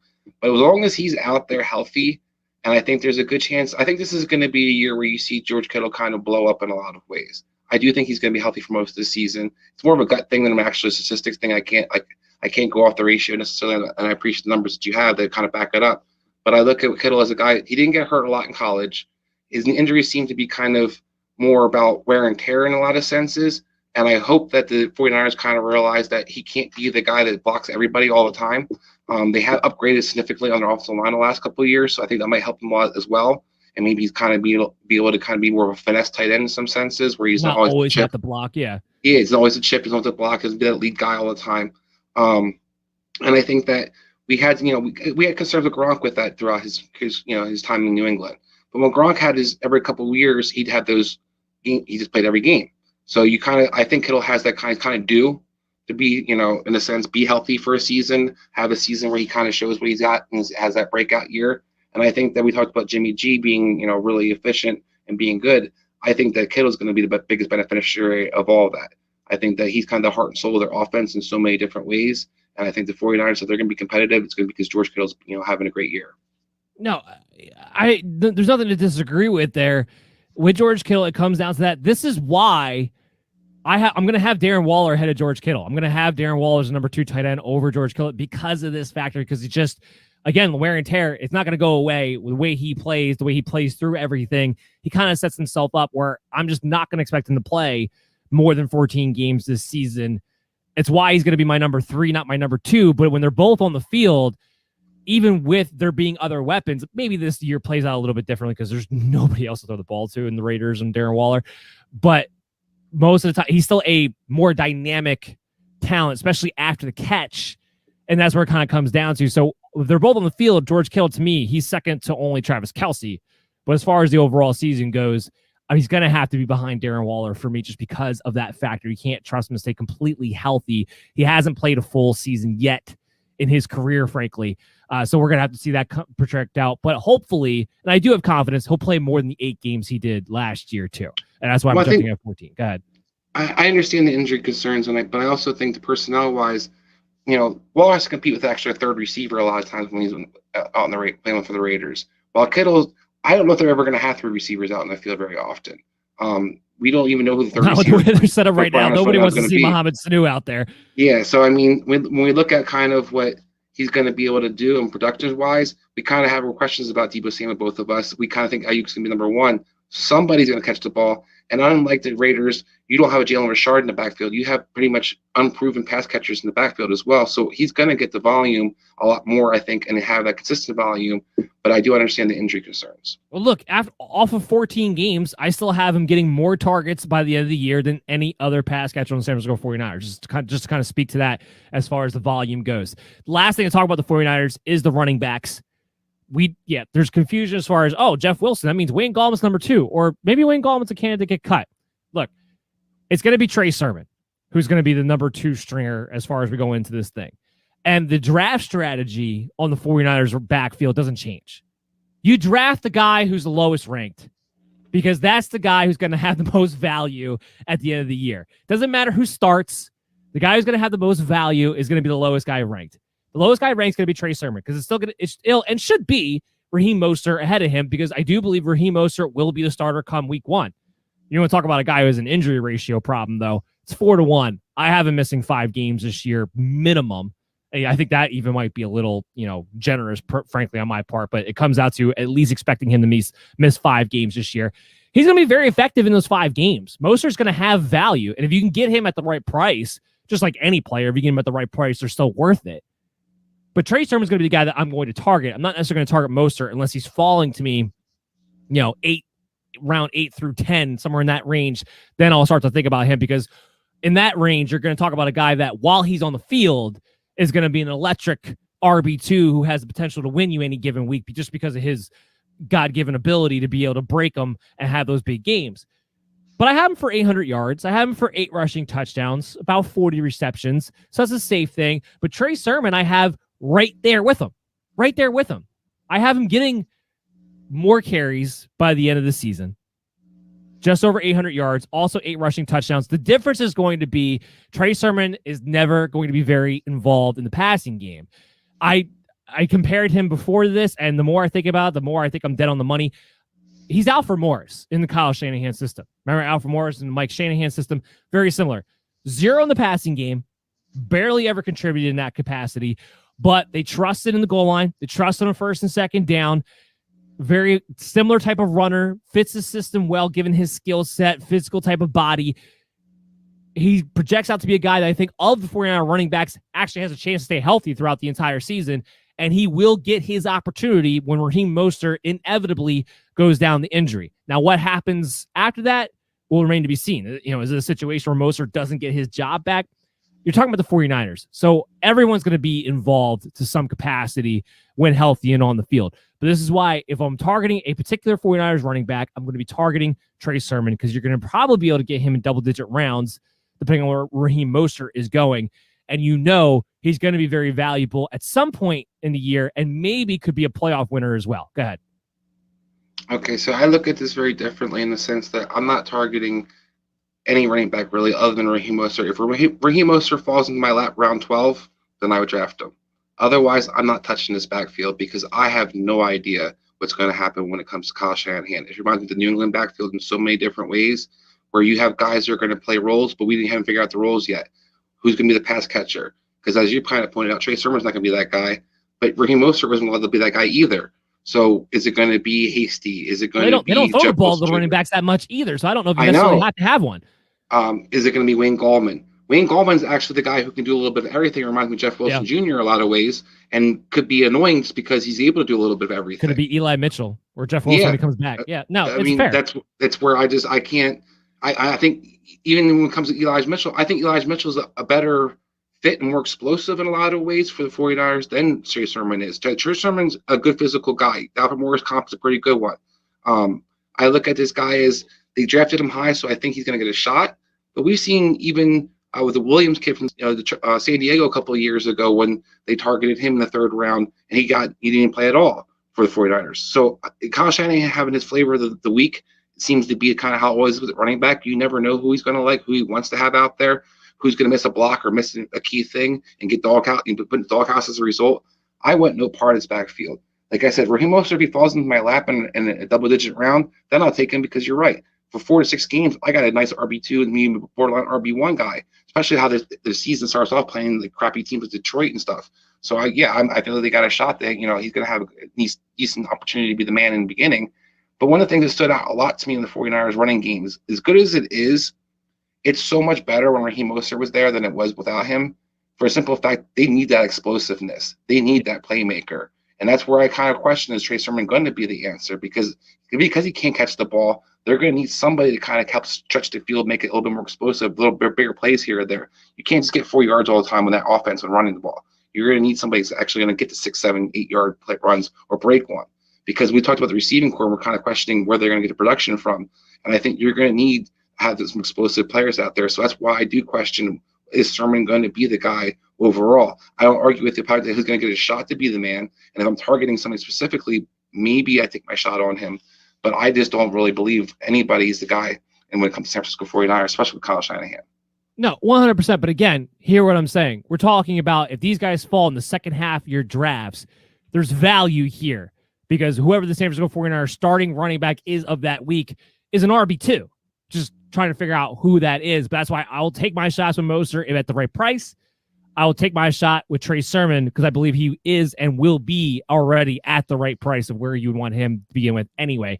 So if you're taking those shots later on, especially at running back, because you want guys who have the chance to be RB2s at some point throughout the season, that's what I'm looking at. But this is classic situation, like you're saying, you can't overdraft here. You can't draft a Mostert in the 6th round. Can't draft a Trey Sermon in the 8th round. It's too high. It's going to be too volatile. So it's about the right price here, but there's value to be had if it's at the right price. All right, Chris. The mail's here. And we're going to have to do this rapid fire style because we are running over the clock. But let's say, first up, Gagne, Travis Etienne, or Myles Gaskin in a half-point PPR league. Go. Myles Gaskin. I mean, right now we talked about we don't know what Etienne's going to be splitting-wise, so I definitely go with Myles Gaskin. I think it depends on how you want to look at this, actually. Do you want a running back for the second half of the season, or do you want a guy who's going to help you out in the beginning half? I think it's kind of what you're looking at. To me, this is going to be all about ADP. Where are these guys going? And I'm going to take whichever running back is going later than the other one, frankly, for me, which as of right now would probably be Travis Etienne. So that's the only reason. But if it winds up flipping, if Travis Etienne gets boosted up as we get closer to the season and Myles Gaskin falls lower and he's the better value, then I'll switch that and go with Myles Gaskin. But I think it's very close between these two guys. Here's what I will say. I think Travis Etienne has a better chance to play 17 games than Myles Gaskin does too. So that's kind of the other factor that I will incorporate into that as well. I'm going with the obvious starter. I can't blame you with that one. Norton, he has Swift or Najee Harris in Dynasty League startup. Go. Ooh, this one's more for you. I know where I'm going. I'm going Najee Harris all day, every day. I'm going Najee Harris too. I'm not crazy. Yeah, I'm not crazy. Najee Harris is bell cow back in a situation where they'll let him be the bell cow back. Yeah, and he's going to get the receptions. Right. He's going to get receptions because he can catch the ball. He's going to run. He's going to goal line. It's definitely Najee Harris for me, as much as I love Deandre Swift. And even 2021, I think they're going to be very, very close to each other. I may have Harris ranked a little bit ahead of Swift, too. We'll see exactly how that projects out once they get to the Steelers. Next up, Connor, how do you value Michael Thomas this year? This is a great question. Go ahead. Michael Thomas is a receiver 1. Don't get it twisted, people. Maybe this beginning of the season last year kind of confused people and they thought Michael Thomas fell off the face of the earth. But when Taysom Hill became the quarterback and started, Michael Thomas blew back up again. It was Taysom Hill throwing him the ball. They had 80% completion percentage to him. The guy, Michael Thomas is a beast. And I don't care if it's Winston. I don't care if it's Taysom Hill. I don't care who it is. He's clearly the best receiver on the Saints. And we know historically Sean Payton always is able to scheme open his number 1 receiver. I think he's way more talented than Marquise Colston was, and Colston lasted forever. I mean, as basically a number 1 receiver for them. I see there's no reason to beat down on Michael Thomas because people seem to be. I just don't get it. Yeah, just because Drew Brees is going to be the quarterback doesn't take away the target share that Michael Thomas is going to have. Tre'Quan Smith is just a guy. I think we can all kind of, get on board with that finally. Adam Troutman, as much as we like him as a sleeper, and we'll get into that when we talk about the Saints, he's still an unproven second-year tight end, ultimately speaking. This offense, even without Drew Brees, it's still Michael Thomas and Alvin Kamara. Even if it's Taysom Hill at the quarterback position, which would be the worst thing in the world for any pass catcher of the Saints, we still saw how he targeted the crap out of Michael Thomas when he was in there anyway. Him going in, his ADP right now, I believe, is 31. Him going in roughly the 3rd round is great value. If you can get Michael Thomas in the 3rd round, I'm with you. I think he's a top 12 wide receiver. He's the value of the draft for me right now. So that's 100%. Other than Devontae Adams, can you think of a guy who we know is going to get that many targets? No, exactly. Keenan Allen, maybe. That's the only other guy I could think of. That would be the only other guy. Those are the 3 guys that have unequivocally top-end target shares on their teams and are studs at the same time. So Michael Thomas, you're going to guys going to have a target share of a Devontae Adams with Keenan Allen in the 3rd round as it stands right now. Jameis Winston, guess what? Wide receivers do really well with Jameis Winston. I don't know why so many people are down on Michael Thomas because Drew Brees retired. It makes absolutely no sense. Last question, Bert, who has a better 2021, J.K. Dobbins or Clyde Edwards-Helaire? Ooh, that's a tough one for me. Ooh, man. I'm probably going to have to go with Clyde Edwards-Helaire, which is just to be kind of anti-you in a sense. But no, I'll go with Helaire because I do think that he's going to be more involved in the passing game than I think Dobbins will be. I think Dobbins is going to be very effective. He'll have very much similar production that Mark Ingram had before Dobbins joined the backfield with Mark Ingram. But I think overall, Edwards-Helaire is in it's an awesome situation. The offensive line being revamped the way it has been, and basically the not adding extra playmakers on the offense, I think sets up really well for him to have a nice big year. Yeah, the offensive line is very, very interesting. I think the question for me will be, do they actually make a game plan to actually throw the football to Clyde Edwards-Helaire, which I think is a huge factor of what he needs to reach his fantasy potential. So I'm going to go J.K. Dobbins because the Ravens already featured the run game. To your point, no Mark Ingram. We saw what J.K. Dobbins was with just Gus Edwards sharing the carries. He was fantastic. And this whole notion of, well, Lamar Jackson steals touchdowns. He had a 7-week run where he had touchdowns every single week. Once they got rid of the Ingram factor was out of the picture, it was just him and Gus Edwards. If they throw him the ball at all on top of it, it'll be great. But J.K. Dobbins at 15 touches a game, whether they're carries or receptions or whatever, in that offense, I think is actually going to be just an edge better than Clyde Edwards-Helaire over on Kansas City. I think there's just more touchdown potential there, more explosiveness in the running game. It'll just be more featured in general. But both of these guys are going to be in that about second round, solid RB2 with some upside, I think, territory. Yeah, I was just going to say real quick that I think that Dobbins is a guy that I'm actually going to draft higher than I would draft Edwards-Helaire. It's just overall statistically, I think Edwards-Helaire finishes better, but I think you have to have more confidence, kind of to your point, that J.K. Dobbins is going to be productive, and you have to kind of bank on him more by taking him earlier.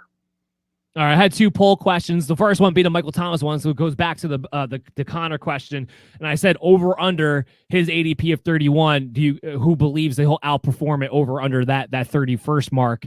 And 83% voted over. So 83% are voting that he is going to do better than what his ADP is right now. Good on MD Nation. Good on the public for recognizing that. I'm a little confused if everyone believes that, though, why his ADP is 31 to begin with, but it's good that it is getting recognized in that sense. Second poll, we can talk about a little bit more. Zach Ertz, will he be fantasy football relevant again this year? Now, again, we don't know what team he's exactly going to be on. I don't believe he's going to be Philadelphia Eagles, but the voting was actually more even than I've had, I guess, in any of these polls. Yes was 44%, no 56%. So pretty close to 50-50, but a little few more people in the side of he will not be fantasy relevant again this year. Where do you fall on that, Chris?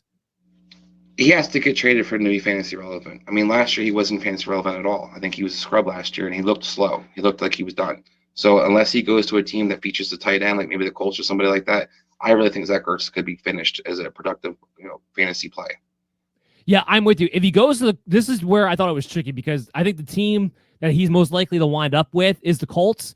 So from that standpoint, my mind was yes, because I do think if he goes to the Colts, he will be fantasy relevant.